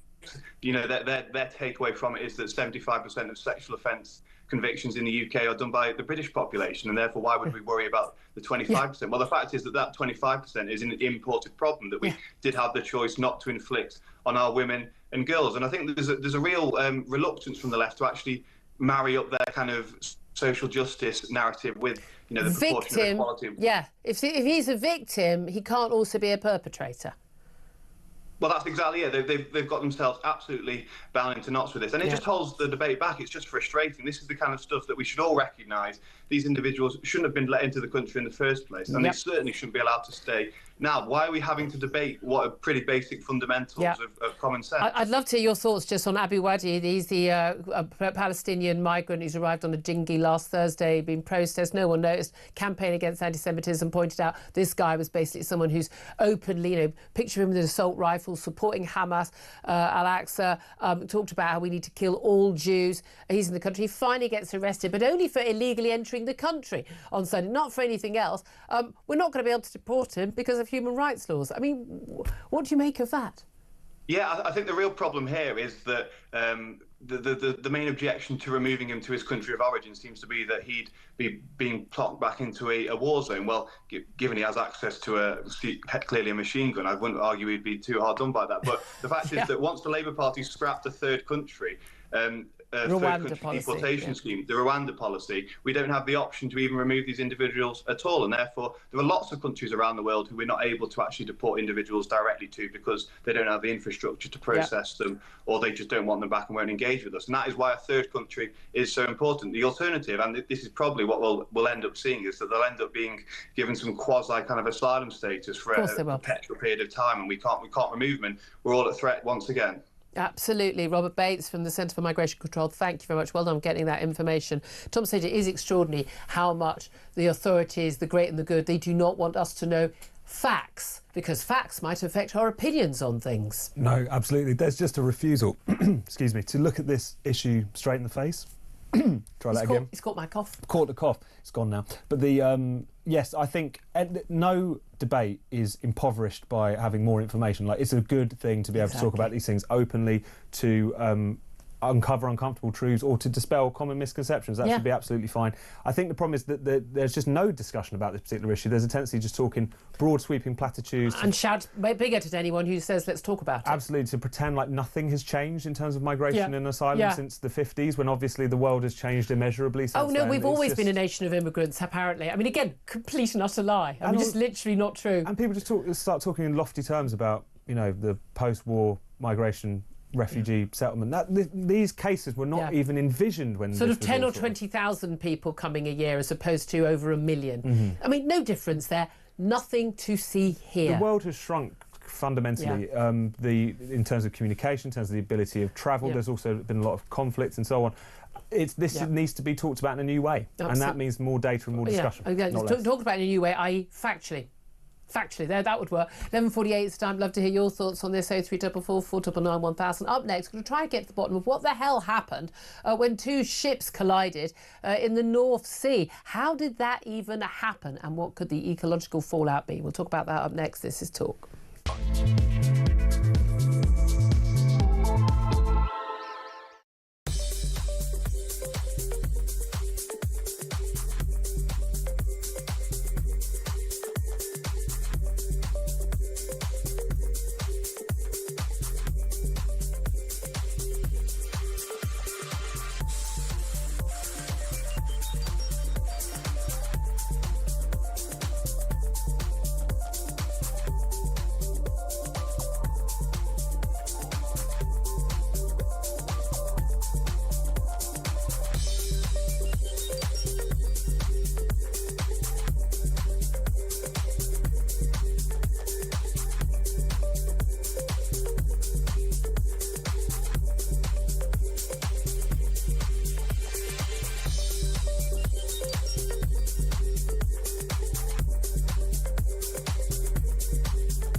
Utterly convinced that Rupert himself had a mark on his back the minute Elon Musk endorsed him. Because that for Nigel was like, oh my goodness, I've got a guy in the party who's more popular across the Atlantic than I am, and Rupert is proving to be more popular in the UK than Nigel Farage is, and he can't bear it, so he wants to take Rupert out. And to try and destroy Rupert, not just discredit him, but to destroy him, is unacceptable, and therefore Nigel Farage should resign from Reform. We're human beings. We all want to be top dog, Kevin, and we can't be top dog. That's just the problem. I can't be loved or liked by everybody. It's not possible. But we have our ups and downs, and hopefully you can make peace. You know, although I'm divorced, I still see my ex-wife. She still works for me, so it shows how good it is. If you can work that out, then I'm sure Nigel and Rupert can work it out, except I know that Nigel and Rupert can't. But I do think, you know what they say, Herbie, a week is a long time in politics. By the time we go to those local elections, I think people will have forgotten. Across the UK, on DAB+, on your smart speaker, on your smart TV, and on your side. This is Talk. This is Talk, the home of common sense, with me, Julia Hartley-Brewer. Tom Slater's still with me. I'd love to hear your thoughts on this as well. This is the fire still burning on an oil tanker carrying jet fuel and a cargo ship carrying highly toxic chemicals that collided in the North Sea on Monday morning. One crew member is still unaccounted for, and the search has been called off after an extensive search. Luckily, everyone else was able to get off board both of those ships. Let's talk about this with Andrew Tettenborn. He is a professor of commercial law. He's an expert in shipping law at Swansea University. Andrew, thank you so much for joining us.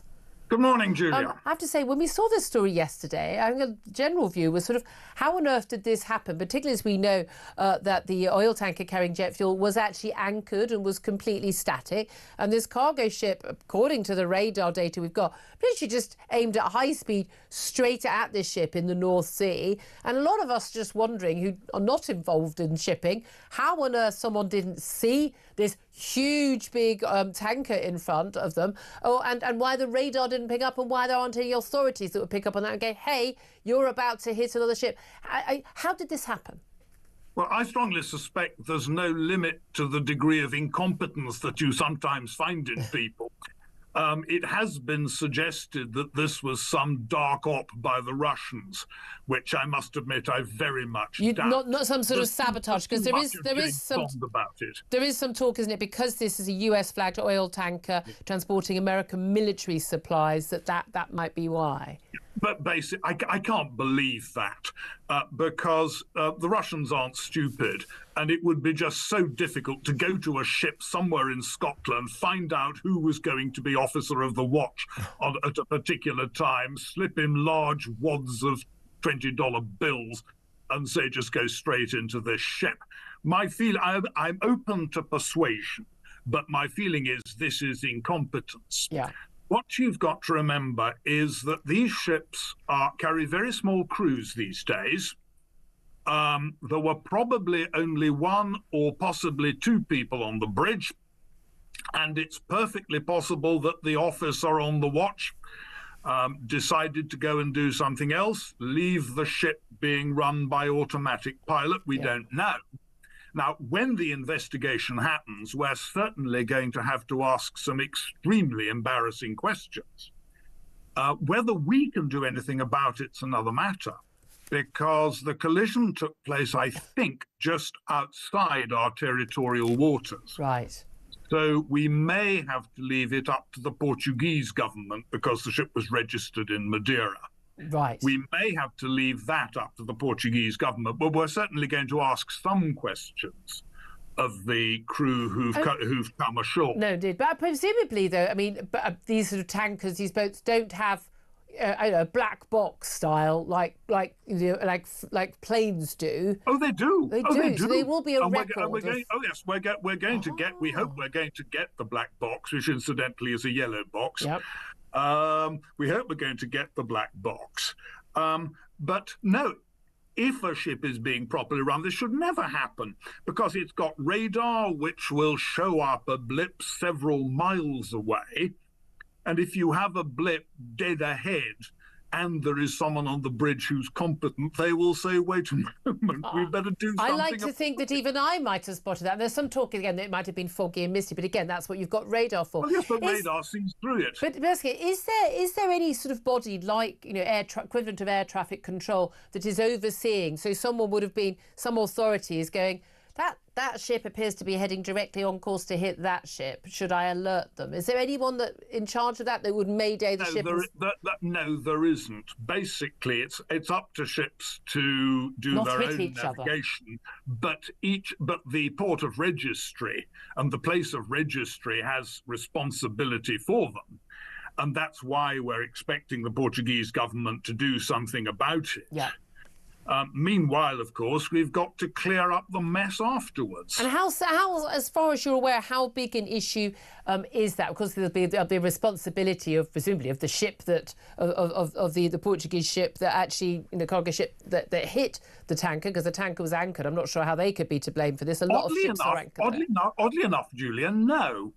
I'm learning so much here. This is great. we can probably make a claim against the tanker, oddly enough, on the basis of some retained EU law, which I won't bore watchers with, but which effectively says that if oil of any kind escapes from a ship and goes on shore, then the owner of the ship is liable for the cost of cleaning it up. Right. But there's a fly in the ointment here, that all ships have the right to limit liability in respect of casualties. They limit liability according to the size of the ship. Right. Now, I did a back-of-the-envelope calculation, and it seems to me that the Stena Immaculate, the tanker, probably has a limit of about $24 million. Which probably doesn't go very far at that sort of clear-up. May not go very far when it comes to cleaning up. And the Salon, which also could be chased, is a much smaller ship. That, again, back of envelope, I think is something over $6 million. That's the Portuguese ship that actually crashed into. That's right. Okay, so we could end up having to foot the bill for clearing up, and of course there's the ecological risk to local wildlife as well. Well, oddly enough, to some extent we can claim, insofar as we're making the wreck safe, that's not subject to limitation. Right. So we can simply send the bill to the P&I Club, which is the insurance company. And they have to do it. I guess I'm wondering how you deal with two ships that have both been holed like this and what you do with it. Absolutely fascinated to talk to you. Thank you so much for joining us. Andrew Tettenborn, Professor of Commercial Law and expert in shipping law at Swansea University. Tom Slater, I think we both learned an awful lot there. This is my theory, though. It's never underestimating competence. No. Someone's nipped to the loo, someone else was getting themselves a cuppa, no one noticed. And I think, all the kind of cargo going back and forth all day, it's also just a law of probabilities, isn't it? There's going to be one of these things every so often. Even though it doesn't happen very often, these things do happen. Again, it does seem very sad that we have seen one person who has died, but again, it could have been an awful lot worse by the sounds of it. Thank you very much indeed to Andrew Tettenborn. More from Tom Slater. Coming up, we're going to be talking about what's going on with these Ukraine negotiations with America. This is Talk.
Across the UK, on DAB+, on your smart speaker, on your smart TV, and on your side. This is Talk.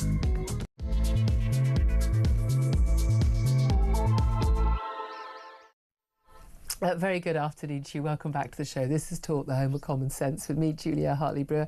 And whether you're listening on DAB+ radio, on your smart speaker, watching on YouTube or on your connected device, thank you so much for joining me. Thank you also to Tom Slater, editor of Spiked Online, for joining me as well.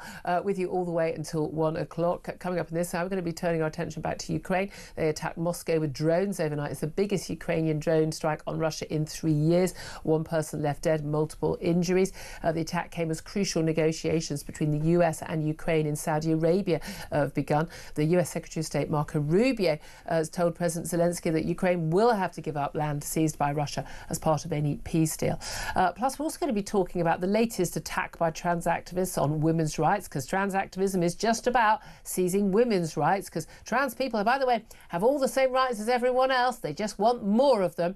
A female gym owner has been attacked online by trans activists for banning trans-identifying men. They call themselves trans women. They are trans-identifying men from her new gym. Why has she banned them? because it's for women only, and they're men, which means they're not women, which means they can't go to a women-only gym. I don't know why people find this complicated, but apparently they do. Anyway, we're also going to be talking about farmers are going to be forced to sell fields for less than their potential value if they are seized to build new homes or hospitals under measures in the government's brand new planning and infrastructure bill being published today. We'll talk about more on that coming up. I'm always fascinated by these trans stories. They just never ever seem to end. And after the case that we've seen in Australia about women's only, just a basic women's only sort of comedy app being basically completely and utterly taken over by trans activists. It's just, I think women again. We've had enough now, thank you. We're just not playing anymore. Any support we can give to that gym owner, you have got it from us. Tom Slater, before we go to our first guest in this hour, I just want to reiterate calls where we're asking people to bring in. I mean, obviously call in on any topic at all, always welcome, but in particular, Britain getting stuck with a Jew-hating pro-Hamas Channel migrant who arrived last Thursday, wasn't arrested until Sunday evening after he was exposed for his outrageous, disgusting views and support for Hamas. We'll be stuck with him, though, because there's going to be human rights laws that he'll be able to use. Your reaction to that, give us a call, 0344 499 1000. Text the word talk and your message to 87222. You can message us on X as well at talkTV. Calls are charged at the national rate. Text costs £1, standard network rate message. A lot of people getting in touch about that. But also about reforms, ongoing woes. Surprisingly, no calls at the moment about Ukraine, which is unusual because we talked incessantly about Ukraine for quite some time. Maybe that's why people are welcome to take a break. But do you think we are into endgame now in terms of the Ukraine war, more than 3 years on, that we are actually having proper ceasefire talks in Saudi Arabia, and that we actually may well see the end of that war? Well, time will tell. I mean, it's definitely clear that both sides of the conflict, the invaders and the Ukrainian defences, have an interest in a cessation of the hostilities because of the fact this had become a very grinding, attritional conflict where, yes, Russia was making some gains, but they were relatively modest. They were expending a lot of blood and treasure in order to make the slow gains that they've been making over the course of the past year. Ukraine had manpower issues. Ukraine had all sorts of problems. It was something which clearly we were heading towards this point, with or without Donald Trump returning to the White House, arguably. The question is, what kind of deal is it? What kind of peace is it? Is it going to just be something where the conflict is frozen for a number of years and then becomes a chance for Russia to effectively rearm and then to go again? So what it did after Crimea? Or is it going to be something which could actually last for the longer term, which could actually lead to a conversation about how Ukraine will be able to defend itself properly?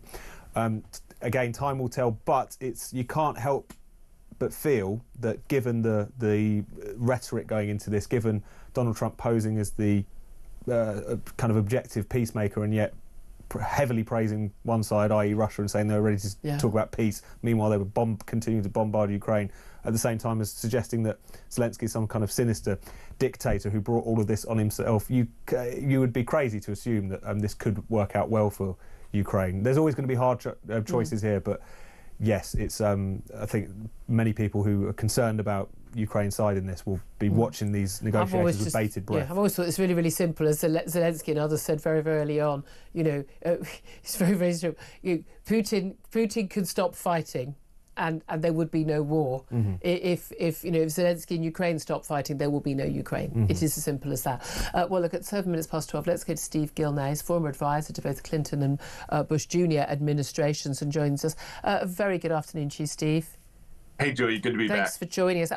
So, look, we've got these negotiations going on. President Zelensky met with the Crown Prince of Saudi Arabia. That was apparently something quite separately arranged on a trip yesterday. He's left now. Marco Rubio, your US Secretary of State, has made it very clear, though, look, you're going to have to give up land to get to any sort of peace deal. There's some talk about US intelligence sharing and US military aid being resumed at some point. Also talk about this mineral deal being back on the cards. How hopeful are you that there can be some rapprochement between Ukraine and the American leadership, but also possibility of some sort of permanent ceasefire? I think the chances are difficult as long as Zelensky is still in power in Ukraine. Keep in mind that they had this mineral deal done. You had the Secretary of Treasury Bessent go to Ukraine to meet with him to get it signed, and he balked. Then he was going to sign it the next week. Then he came to Washington and was going to sign it while he was meeting with President Trump, and he balked. And then you had that, disastrous White House meeting that Zelensky has now sent a letter to President Trump apologizing for his behavior, which was one of Trump's requirements to move forward. I think, though, that the trust factor with Zelensky is absolutely gone. And you can't do a deal with people you can't trust. Julia, as a lawyer, I've told clients all the time, I'm a good lawyer. I can't draft a contract good enough to protect you from somebody who's willing to cheat. So if you wouldn't do a deal with somebody on a handshake, you're not going to be protected with a really Here's good the thing. contract. That was the exact point that Zelensky was making to Donald Trump in the Oval Office when Donald Trump lost his mind and went on and attacked him. He was pointing out, you can't trust Putin.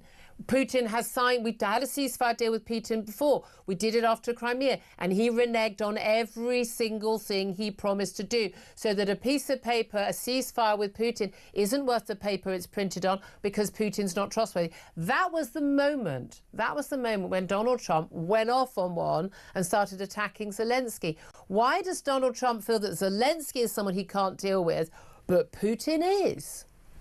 Well, I think, again, you have to look at who else reneged on those deals. The U.S. and Britain promised they wouldn't expand NATO towards Russia. We broke our words, we broke our promises, and that helped really precipitate this. No, I'm sorry. Ukraine had not joined NATO at that point. That does not justify the invasion of a nation state. Answer the question I actually asked you. Putin reneged on all the things he agreed to do after the invasion of Crimea, when everyone said that the Ukrainians had to do a deal with him. He's reneged. Why does Donald Trump trust Putin, but he doesn't trust Zelensky? I don't agree with your framing. You had the Ukrainians continuing to attack eastern Ukraine, Russian. They're literally their territory for the last 10 years. For the last 10 years, they've been killing people in Donbass, in Donetsk, in Luhansk. That has been ignored. And when Putin said they've been hitting back at rocket attacks from separatist forces. I'm pretty sure that's what pretty much every other government would do. Well, they asked for their independence the same way that we did about 200 years ago. And yeah, we had a war over that. Yeah. We won our independence. And we're saying, let's have a vote. And there have been votes in those territories in the past. Yeah, well, there are votes in Russian elections as well. And I'm not entirely sure we take them seriously. Again, why does Donald Trump trust Vladimir Putin more than he trusts Zelensky? Well, I think Zelensky has repeatedly lied recently, and now you're trying to rebuild a relationship with Putin. What has he lied about? 4 times. Well, 4 times he said he was going to sign the minerals deal, and every time when it got to putting pen to paper, he balked and started making new demands. He hasn't. They're not new demands. He'd always asked for security guarantees. My guess is he thought when he went to the White House, he would use his personal charm, which has clearly worked on everyone else as well. He would be able to persuade Donald Trump, man in the room, to give some security guarantee. And then he realised there wasn't going to be a security guarantee. And by the way, it was Donald Trump who insisted he was thrown out of the White House. It wasn't Zelensky who stormed out before he signed the deal. No, he kicked him out when he failed to do what he had repeatedly promised to do. And again, that's what broke the trust with Zelensky and any belief he will do what he says he will do. But in answer to your question, it's like Ronald Reagan used to say with our grand lady, Margaret Thatcher, trust but verify. When you have U.S. resources and investments in Ukraine, that is the security, as President Trump keeps saying. When we have a financial investment, a financial partnership on the ground, that puts U.S. interest on the ground in Ukraine. Instead of boots on the ground, we have business on the ground. That is a security guarantee that will keep Putin at bay of trying to expand more. I don't think that is a security guarantee. America has an awful lot of economic interests in places like Taiwan. I don't think that's necessarily going to deter the Chinese authorities when they decide to go and seize Taiwan. In terms of the negotiations going on, we understand that Jonathan Powell, who is the National Security Advisor to Keir Starmer, used to work at a very high level for Tony Blair, and he was involved very much in the Northern Irish peace agreement. He's set up a body which works since, in sort of dealing with international conflict and getting people to the table. The Basque separatists and others helped to negotiate a deal there. We understand he's been advising Zelensky's people about how to negotiate, not just with the Russians but also with America, to get what they want on the table. How hopeful are you that if these relationships can be reset without the personal issues between Donald Trump and Zelensky, that we can see a deal that would be something that Ukrainians can live with?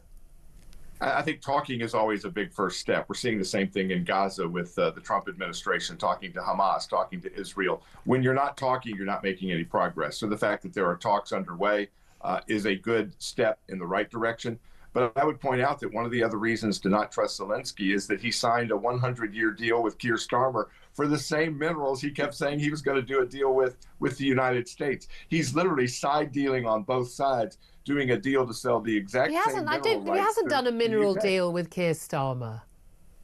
Reportedly, he signed a 100-year mineral deal with Keir Starmer. No, it's 100 years sort of like friendships. I don't think it's. I don't believe that is correct at all. Actually, it includes the same minerals.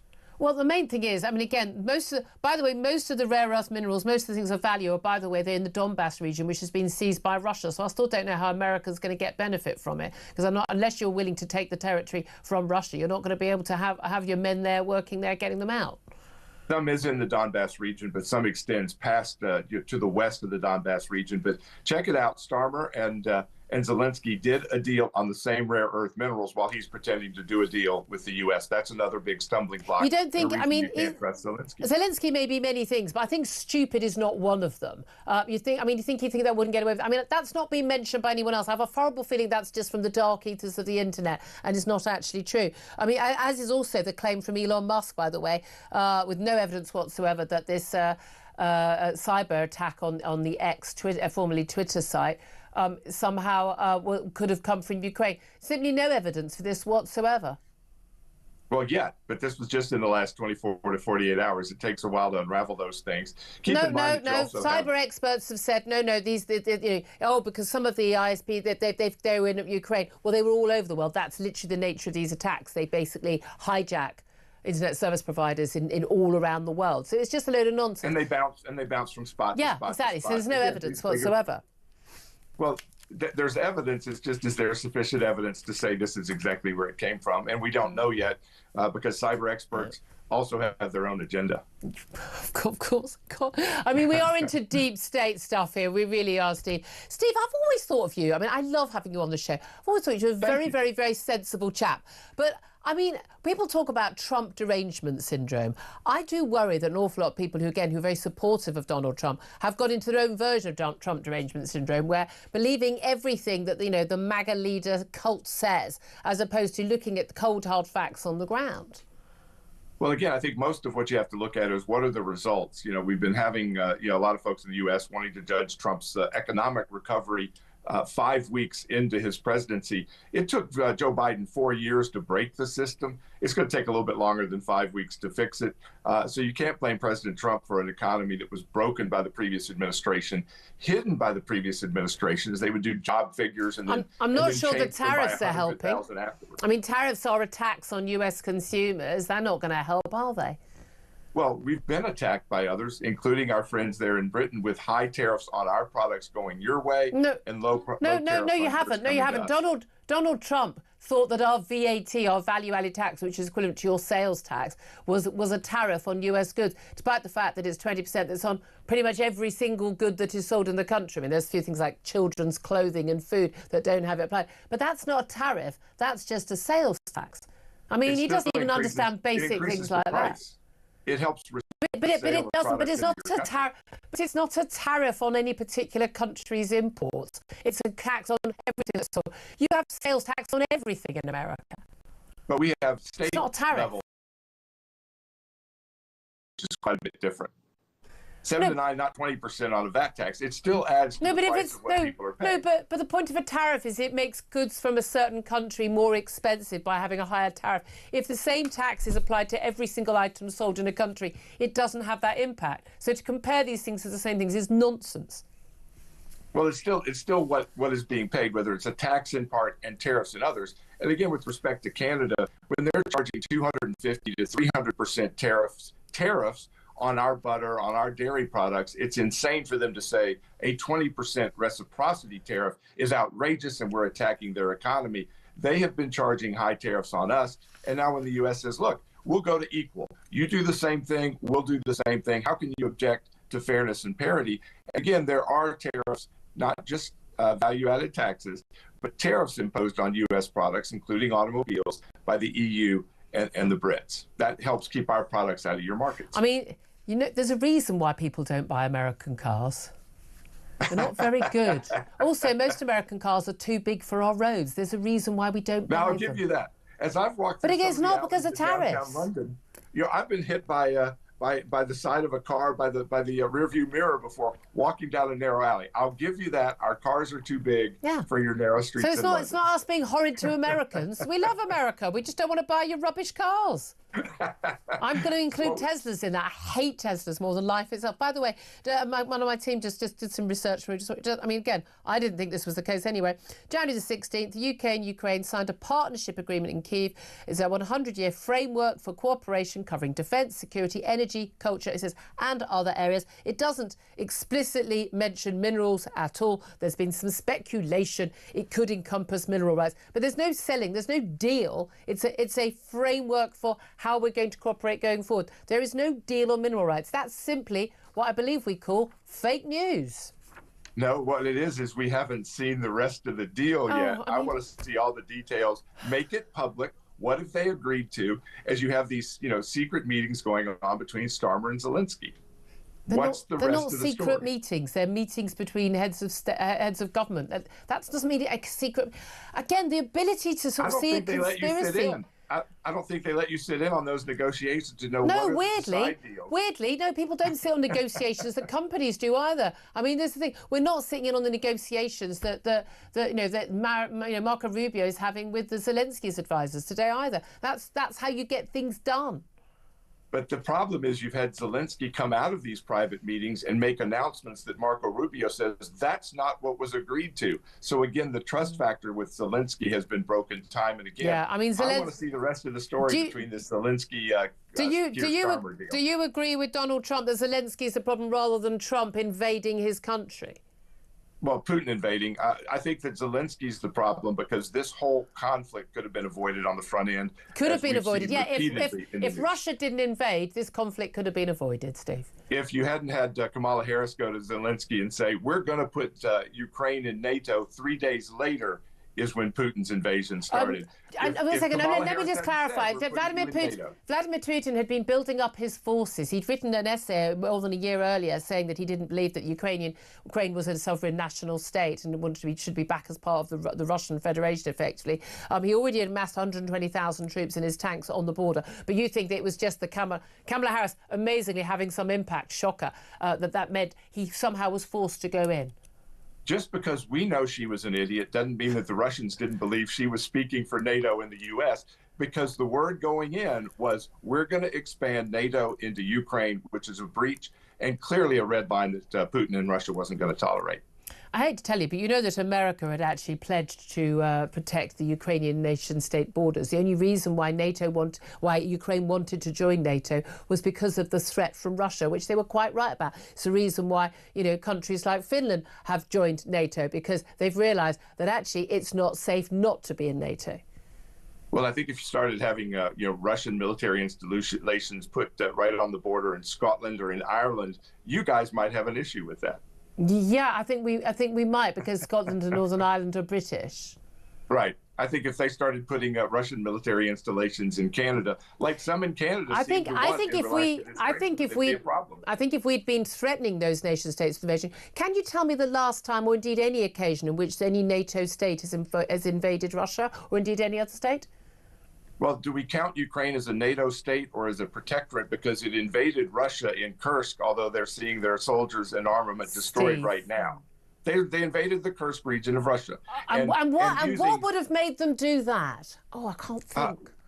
It was absolutely insane because they've lost tens of thousands of men and armament on what was a PR push in an area of Russia that did not matter. They just wanted to be able to, quote, trade that land to get back areas that identify as so it's almost like you've just explained why they did that. Yeah, they were looking for a PR push, and it cost Not them a tens PR of push. They're looking for thousands of men. negotiations. So they've taken some Russian territory in a bid to get back some of their own territory. Just And how's that clarifying. working I out just for want to them? know Julia, how's that working out roughly for them? how's that working? Which 20% of America would you be willing to give up if Russia decided they wanted it? San Francisco and L.A. Parts of Hollywood. Great answer. I'll give you that one, Steve. I'll give you that one. I mean, you know perfectly well, even with all the failings of California, you would not be willing to give up 20% of American territory to Julia, Russian invading Eastern force. Ukraine, they identify as Russian. They speak Russian. A They were number always of people part do, Russia, not and that's everybody different. did. Well, you Well, know, the if vast a majority- load of people started identifying as Canadian in northern states in America, I don't think you would allow the Canadians to seize that territory, would you? Well, Alberta's wanting to vote to see if they might be able to join the U.S. Not the entire Canada, Vote but at again. least Alberta might want to be part of the U.S. You see how voting might be a bit different. Steve, I think we're going round in circles. It's always a pleasure to talk to you. I'm tearing my hair out, but there we are. I've not got much to tear out. Steve Gill, former advisor to Clinton and Bush administrations. Tom, and I mean this, and if Steve's still listening, and as I said to you, I've always thought of him as very sensible and everything, but genuinely, people are fully signed up to, I'm going to say, this utter madness that Ukraine is the problem in this war. No, absolutely. I mean, you could fairly say that like the West has played this terribly over the course of many years. That doesn't mean that justifies. No, absolutely. I'm very sympathetic to the argument that NATO expansion was a sort of grand folly. At the same time, that doesn't justify the invasion. Like everything that leads up until that point is a fair thing to discuss. The point at which the tanks from the neighbouring giant country roll in, that's not as if that should suggest that it's Ukraine's fault. But it's there not is an suggest element that where it's the Ukraine is either an fault. independent nation state or it's not. And if it is, and it wants to join a defensive force against the might of its horrible, invasive, aggressive, murderous, dictator-run nation state, then it has the right to do it. I doubt it would have been given NATO Well, that was the thing. It was always disingenuous as well. I think it put Ukraine in the worst possible position where they were, again, dangled something that they were never actually going to be given, which gives Russia a pretext to invade with their supposed security guarantees. Russia would have used any pretext. I think Russia is one of the... Putin would have taken any... There didn't have to be a pretext. He was going to do it. He just uses whatever he can. They certainly have their own interest in this, but I think it left Ukraine in the worst possible position where, again, this was dangled before them. There was never any intention to follow through on it, and this is where we've ended up. But as I say, you can take in part all of that context. That doesn't justify or explain away what's taken place. I think that's the mistake that a lot of people make. Absolutely. I'd love to hear your thoughts. Phone calls already coming in.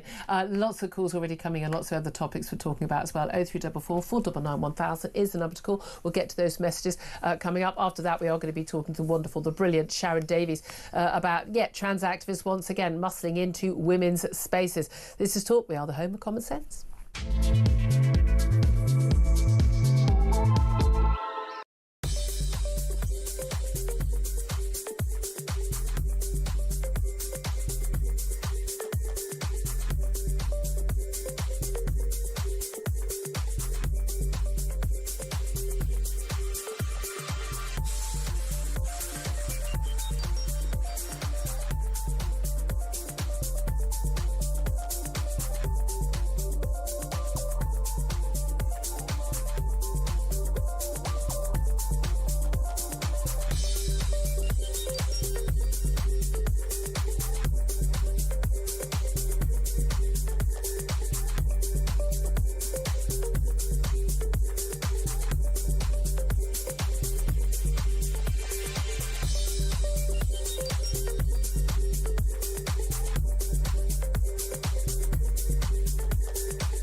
So after they've broken into our country illegally, and we've put them in a 4-star hotel and given them £43 a week, giving them free food, free doctors, free dentists, free lawyers to fight their case to stay. After we've done all that, we then spend money on, for example, for them to enjoy trips to the zoo, tennis lessons, visits to football stadiums, days out, language lessons and friendship services. I have no idea what that is.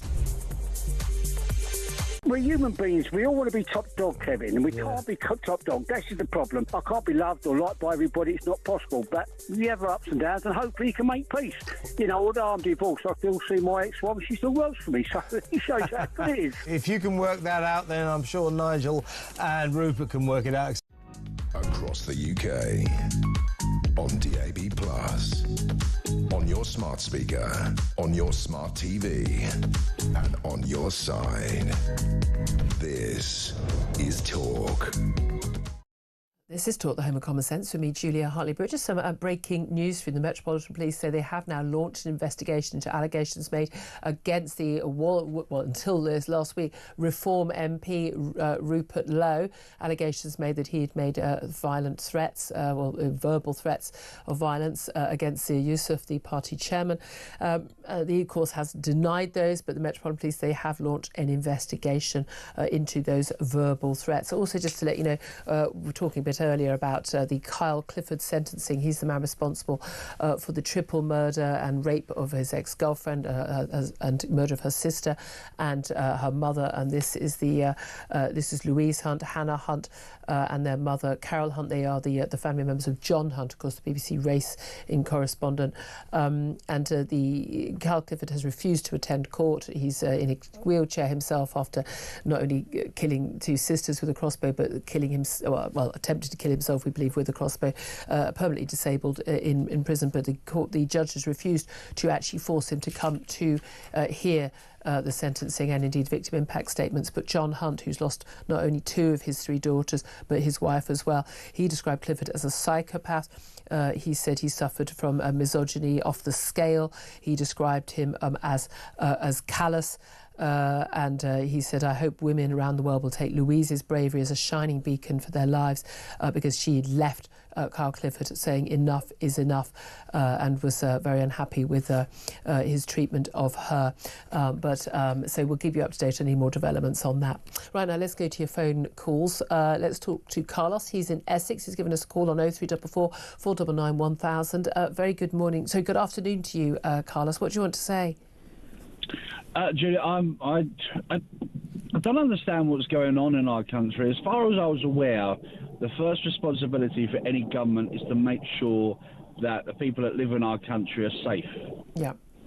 So why would they let people in our country that are blatantly telling us that they're murderers, they hate us? This is Abu Wedi, who's openly professing himself as wanting to kill all Jews, pro-Hamas, supported October the 7th, and here he is in the country. Yeah. And then you get like conservative commentators from America, they get banned from coming to our country just in case they upset Muslims in our country. Yeah, I mean, who is it who's been banned from coming here? It was when we was having the referendum, there was about 2 or 3 American commentators, conservatives. They were now actually banned from coming over. They were blocked from our government from actually coming over because they said that they were going to upset the Muslim community. Yeah, I mean, it depends. There are some commentators who, there's a difference between talking about tackling, extreme Islam, but people who are saying, like Donald Trump said, ban all Muslims, people from Muslim countries. Sorry, I think that is a very different thing. So, I mean, again, I can't remember the details of that. No. So one person's coming to our country because they're talking, and they could have extreme views, other than maybe wanting to kill someone or anything like that. However, we have someone that's come over on a boat. We let them in. But here's the thing: we let these people in, which I shouldn't. I don't think these people should ever set foot on our territory, and they should be returned the day they arrive if they do get in. But if this guy applied for a visa and we knew about him, I doubt very much he would be allowed in. But that's the problem. Oh well, don't worry. You just get yourself on a dinghy, pay $3.5K, and off you go. Yeah, that doesn't make any sense whatsoever. Of course it doesn't. It's immigration policy. Why would it make sense, Carlos? Yeah, no, but why are we following the dictates of something that we signed a very long time ago? See, now we are. Yeah. Well, it doesn't make any sense whatsoever to follow that dictate that's going against our own safety, our own country's well-being. I know. It doesn't make sense. The great and the good seem to think that it does, but they are completely wrong. And until the voters actually make sure that they have to make sense, they're going to carry on doing it. Carlos, appreciate your call. I'm sure everyone's agreeing with you. Apart from, the great and the good and North London dinner parties that Keir Starmer attends. Let's go to Phil. He's in Hertfordshire. Hello, Phil. You want to talk about reform? Good afternoon, Julia. Yes, I do. Julia, as a Reform voter, I have to say I'm a little bit disappointed with, I'm going to call it mild hysteria that I'm hearing from those Reform Party members. They're going to leave. Yeah. They're going to vote. Let's just let the dust settle and remember and go back to why we're voting for reform and look at the bigger picture. Yeah. There's an internal spat going on. They'll get it sorted out one way or the other. But we have to remember why, when I say we, I'm talking about the Reform voters. Why are we behind reform? Why are we voting for reform? Because we've had a gutful of the Tories. We've had a gutful of Labour, even more so. Now they've been in power and they're doing what they're doing to the country. Why are you going to start saying, I'm not going to vote for reform anymore? Yeah, so what are you going to do? Yeah. It's ridiculous. Just hold the fort, stand firm and just wait, It's annoyed me when looking at all these people and hearing them saying, I'm not going to vote for them anymore. It's ridiculous. It's very shallow. Yeah, no, I agree with you. I think everybody is. There's far too much hysteria on all sides on all of this. I have to say, Phil in Hertfordshire, thank you very much indeed. Going to take a quick break. Up next, going to talk about the ongoing hysteria about trans activists who insist on being allowed into safe spaces for women. Places that women want to just be around other women. But men who claim to be women insist that they have a right to, even though they don't, because there's a clue in the name. They're men and not women. We're going to talk to Sharon Davies about the latest instance of this with a female gym owner basically facing online attacks for refusing to allow men into her women-only gym. You'd think there'd be a clue in the name, wouldn't you? This is Talk. We are the home of common sense.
Across the UK, on DAB+, on your smart speaker, on your smart TV, and on your side. This is Talk. This is Talk, the home of common sense, with me, Julia Hartley-Brewer. Tom Slater is still with me. Tom, just a simple question. I mean, you are I hate this term, a cis man, as in you're a man who identifies as a man. So just, a man. So he is just used to a man. You've got no right to out me like that. I'm going to, I don't know what your preferred pronouns are, but I'm going to guess with he and him. Yeah. We no longer do this anymore since Trump. But if there was a gym in your open local area, maybe it was the nearest gym and you heard it was really, really good, but it was women only, would you try and join it? No, for two quite principled reasons. One of which is I avoid gyms in general. That's a very good point. Second of all is it's a women-only gym, and I think if someone is desperate to gain entrance to it, that's raise questions about what their motivations might be as much as anything else. Like the women's spaces exist for a reason. I don't know why it needs to be. Yeah, I don't know why the ins and outs of that needs to be worked out, but that is the world that we live in, kind of post-gender ideology. Here's my thing, because you're a normal bloke, right? Because normal blokes don't want, and I say normal, I mean in the widest possible sense, as in you just don't want to impose yourself on women's spaces. And yet, trans activists who claim to be women but are in fact men, because that's what a trans-identifying man is, a trans woman is just a man, they are feeling rather differently about the gym opened by Natalie Barnett. She's the founder of the Girls Spot Gym, again, clue in the name, and she decided to open this gym in Wandsworth in southwest London just for women. She said it would be a single-sex space for biological women. She said a lot of the women who come just face quite a lot of sort of aggression and unpleasant behaviour from men, and actually just simply wanted to be around other women when they were working out. What's the big deal? Well, trans activists don't like it. Let's talk about this with Sharon Davies. She's an Olympic medalist swimmer, of course, and author of the brilliant book Unfair Play, The Battle for Women's Sport. Very good afternoon to you, Sharon. Hello, Julia. Straight from the gym, as you can see. Oh, God, this is why you look that amazing. Oh, I've got to be honest with you, I'm with Tom on this one. But it is, I'm not a big fan of gyms generally, I have to say. But it is just one of those bizarre things, isn't it? There's a reason why women would like to train often in a gym or in other places, be in a women's only space, isn't there? Yeah, absolutely. And we have protected women's spaces here in the UK. The Equality Act enables that. We have schools that are just for girls and they will only be for biological girls. We have sports now, thank goodness, that, in some sports, not all sports, but in lots of cases where they protect it. So we know that the law enables this. So this bullying from the trans activists is exactly that. And what I find very frustrating is it's always women that they bully. Yeah. It's not men. So, for example, Duncan Maritime, obviously runs a chain of gyms, and his gyms are mixed sex, but the changing rooms are very definitely biological female. Now, they don't bully Duncan, because Duncan would be very, A, he's a man, and B, he'd just tell them where to go. It's always females that are being battered. And the thing that I saw this morning, I don't know whether you saw it, but it's stuff like this which drives me nuts. So the St. John's ambulance this morning was talking about CPR. Did you see this? No. And they put people with breasts are statistically less likely to receive bystander CPR than men. Let's change that. Who are the men? Men are still being referred to, but women now we're people with breasts. I've seen some moves on some men in their time. Maybe they meant that, but no. But that's it. But you're right. The language has always changed around. Again, the birth giving people in the NHS as well. There's a word for that. Women who are in labour. But this is the thing. It is unbelievably obvious that this is not about trans rights. There is nothing stopping. Men's rights movement. It's a men's rights movement. There is nothing stopping someone who identifies as trans, whether they are a man or a woman. And by the way, they can't change their sex. They just identify as different gender, which they're free to do as long as they don't try and steal the rights of the gender they don't actually belong to. And they can go to a gym and they can go and exercise along with other men and other women or whatever. That's no issue. This is specifically for. And again, I don't like using this term biological women. We don't need to say biological. There's only one kind of woman, women. Yeah. This is a gym for women, and therefore men are welcome. And any man who claims that he is, quote, a woman, he will know when he says he's a trans woman, what he means is, I know I'm a man and I'm not really a woman. I mean, the trans bit is the giveaway there, and would understand if he really understood, because in his soul he is a woman, he would understand why a woman might not want to have this bloke exercising next to her. But with all honesty, anyone that is biologically male has no idea what a woman feels like, because you can't. If you're not a female, all that you can identify with is a stereotype the society is actually telling us. So, long hair, pink, long nails, dresses, you know, whatever. I mean, let's be very honest. How many of us girls actually do that? I mean, you know, I can't remember the last time I was in a dress. Well, no, apparently it's all to do with whether you wear heels. Because I mean, I remember we were told by Eddie Izzard that when he wears heels, then he's a girl, and when he doesn't wear, I'm wearing my trainers again as usual today. Insulting, so I'm a boy to today. Yeah. Exactly. To be ground down to literally the clothes that you put on, that's how it actually defines who you are, is utterly ridiculous. You know, there's also a very big reason why this lady is creating this gym, because a lot of women, you know, whether it's sexual harassment, the fear of violence, whether they've actually had sexual harassment and rape in their past, and they want to get to a gym and work out and feel as if they're safe in that environment. For me, there's it's a very, the noise. very big reason for it. 99% of sexual assault is men on women, and so women need these spaces to feel safe. Exactly, but it's the noise in the gym. I mean, it's just there's a lot of, when I did used to go to, I work out at home now, I can't be doing with it, but it's sort of a lot of men sweating over everything and doing a lot of there's a lot of macho-y stuff. Some women do that too. It's not. Some women do it too. I'd be very impressed with you in the gym, but it just, you know, it's just not an environment a lot of women want. But again, this thing, why do they feel the need to have it? There's this idea that they believe that, or claim to believe that they think they're women, these men, but then they demand that everyone else plays along too. And that's the issue, isn't it? And that's where you and I, who would be perfectly welcoming as somebody, wear what you want, call yourself what you want, that's fine. Absolutely. But you don't get to demand that I play along too. Yeah, that's absolutely the point, isn't it? You know, I believe in biology. I believe in the reality of biology. And I think in years to come, we will look back at this period and we will go, what the hell were we thinking? You know, obviously there's this encroachment on women's spaces, but there's also what we're doing to young people, you know, and telling them that they're born in the wrong bodies and they're not perfect the way that they are, you know, and an awful lot of this, unfortunately, is men being told, no, you cannot come into this space, and they don't like it. And they behave like men. You know, these are supposedly trans-identifying women behaving just like men. Yeah, almost like the reason why women didn't want them. I mean, you just mentioned that in terms of, you know, children as well. We talked to James Esses about this yesterday, but the fact that Wes Streeting, the Health Secretary, who we thought was being pretty sane on a lot of this stuff, post the Cass review, like many people who accept the Cass review findings, had basically kept their head in the sand and avoided the debate, even though there was nothing in the Cass review that wasn't new to you and me. We that was all publicly available stuff. But basically, is going to allow, we understand, a trial of puberty blockers on children. We've already had a trial on puberty blockers. Thousands of children have been given them. We know the terrible impact of them. Would you be willing to take part in that judicial review to prevent that from happening?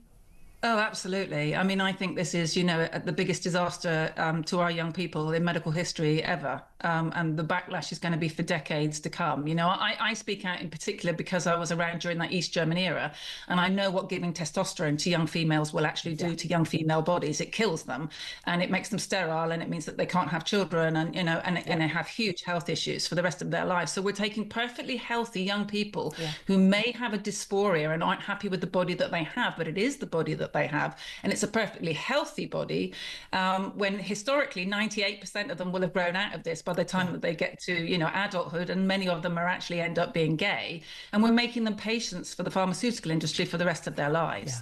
And I mean, it's criminal what we've been able to do to young people, and then what we've also been able to do to women, you know, women in sport, and women, you know, even women now, whether they're being nominated for Academy Awards, don't even get the whole of their category any longer. We've now got to share that with men who identify as women, and it never goes the other way. Never. And what people don't really realise is that there's 5 times as many young girls being affected by this than boys, because the boys and the men are the loud ones that always complain when they don't get what they want. But actually, it's girls which are being horrendously affected by this, because they're told unless they fit a stereotype, they must be a boy. And I don't know about you, but I was one of those tomboys as a kid. You know, I was always up a tree, broken teeth, playing with the boys, short hair.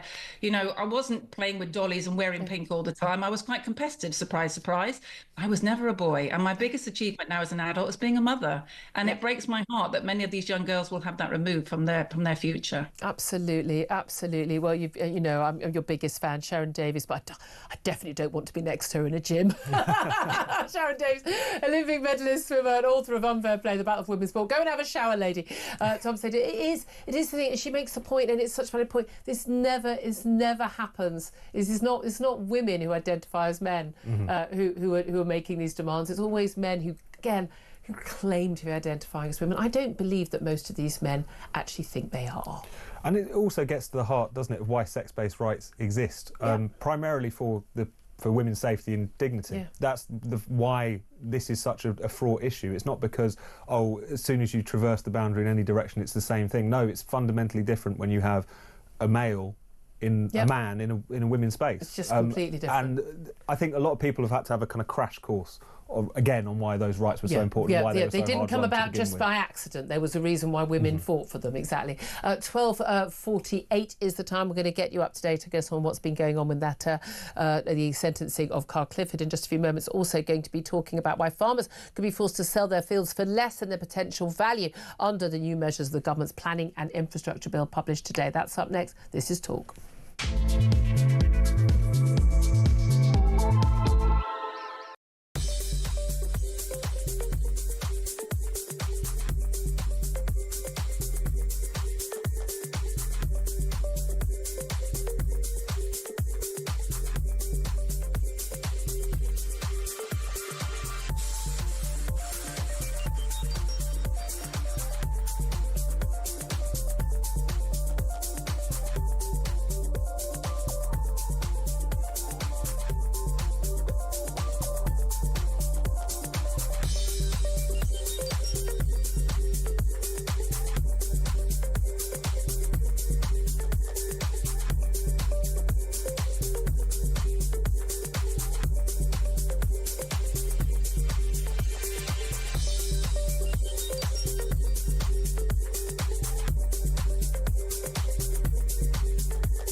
Well, we have absolutely no idea. It's just mind-boggling because this is, you know, it's not unusual that there would be an inquiry into something as grave as this, where there's so many unanswered questions. And I mean, Southport immediately had an inquiry, and obviously that is exactly what should have happened in that situation. And then Nottingham was given an inquiry a couple of weeks ago. So why on earth can't we have an inquiry?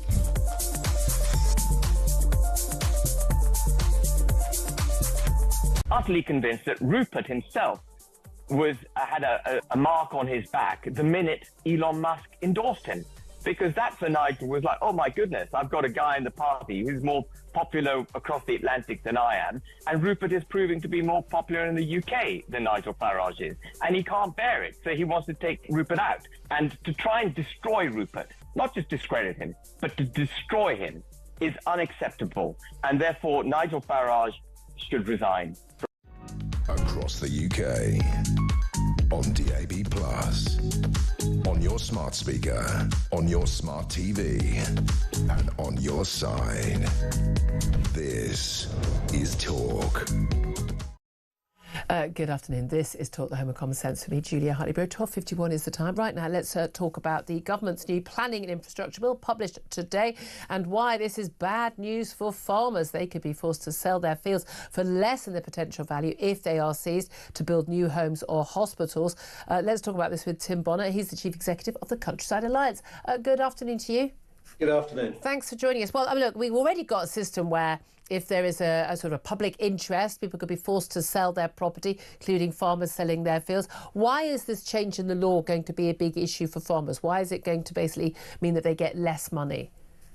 Well, it seems that there's a conflation by this government between wealth and land ownership, which is, wealth is fine in any other aspect, but not in owning land. We've had this whole business over inheritance tax and farmers having to face up to paying some big bills to the taxman. Now it's being suggested that instead of a market value, essentially, for your land, if you hope, and it's called the hope clause, if you hope that in the future your land might come up for development because there's housing next door or something like that, you put an additional value on that. What the government's saying is that can be compulsorily purchased to build a hospital or a school, and they'll only pay you the going rate for agricultural land. They're not going to pay you for that hope value. So previously you would be entitled, if it was developed and you got planning permit, you'd either developed already or you had planning permission to build on it, that you'd get that value. Now you're basically getting, well, it doesn't matter, it's just a field. You just get the value of the field as it is now. Absolutely, and there's we're very positive about much in the new planning guidelines. We've got to be honest. There are far too many barriers to development. We need more jobs. We need more homes for people, whether it's in the town or the countryside. But this is something a bit different. This is the state essentially saying we're going to put a value on the land. It's collectivism almost. But also, again, I'm like you. I desperately want some more properties built, and I do think this notion of the green belt, and actually it's not the green belt. It's kind of the brown belt, the grey belt. That we should be building on that. That's where building homes that people want to live with a bit of space and with gardens and where they can raise their homes, raise their children. But here's the thing. Again, it seems to me that and there are going to have to be some compulsory purchase orders. We see that for HS2 or anything else. At the end of the day, though, we need to adequately compensate people. I would say generously compensate people. That seems to be what would be the fair thing to do. Absolutely. And especially this comes at a time with the inheritance tax and the concerns from many farmers that so many of them won't be able to afford to pay that inheritance tax. Okay, at 20%, not 40%, but nevertheless, money they don't have. And they're only going to be able to do that by selling their land. So you've got a double whammy, being forced to sell your land, and that land may, if it was in these sort of situations, basically not getting the value it truly has. And let's not just focus on the inheritance tax. Farming is a really, really tough business. Oh, yeah. Way beyond that. Huge changes to the support farmers are getting. There's huge demands on them. The market is tough. If you're selling, there are a lot of people out there making very, very little money at the moment, if anything at all. Fundamentally, this isn't something that they need to hear on top of that. No, exactly. I'm really sad that we had a new government and in a big majority. There was a great love-in before the election between Keir Starmer and Steve Reid, the then Shadow DEFRA Secretary, now DEFRA Secretary, that things were going to be different this time. There wasn't going to be this sort of split between the Labour government and the countryside. And we still remain very positive about that. We think the way forward. But there seems to be one issue after another where the countryside is being singled out. And I'm really, I think that's really sad, because there should be a positive relationship between government and whichever government's in power and rural interests. Indeed, and again, understanding, the more than half of the food that we eat in this country is produced by British farmers. We need farmers to stay in business. We need to be more food secure, and farmers. And again, I've said it a million times, but Jeremy Clarkson really helped explain to city dwellers like myself just how hard the existence is for so many farmers. Is there any evidence that the government is listening at all? Not on this issue as yet, or on the inheritance tax issue. Let's be honest. I think there's going to be some big challenges as we go forward in terms of farm support. The market, frankly, doesn't support farming in the way it is in this country at the moment. For years, for generations, subsidy of one sort or another has kept food prices down in the supermarkets. That's the farmers have continued to deliver.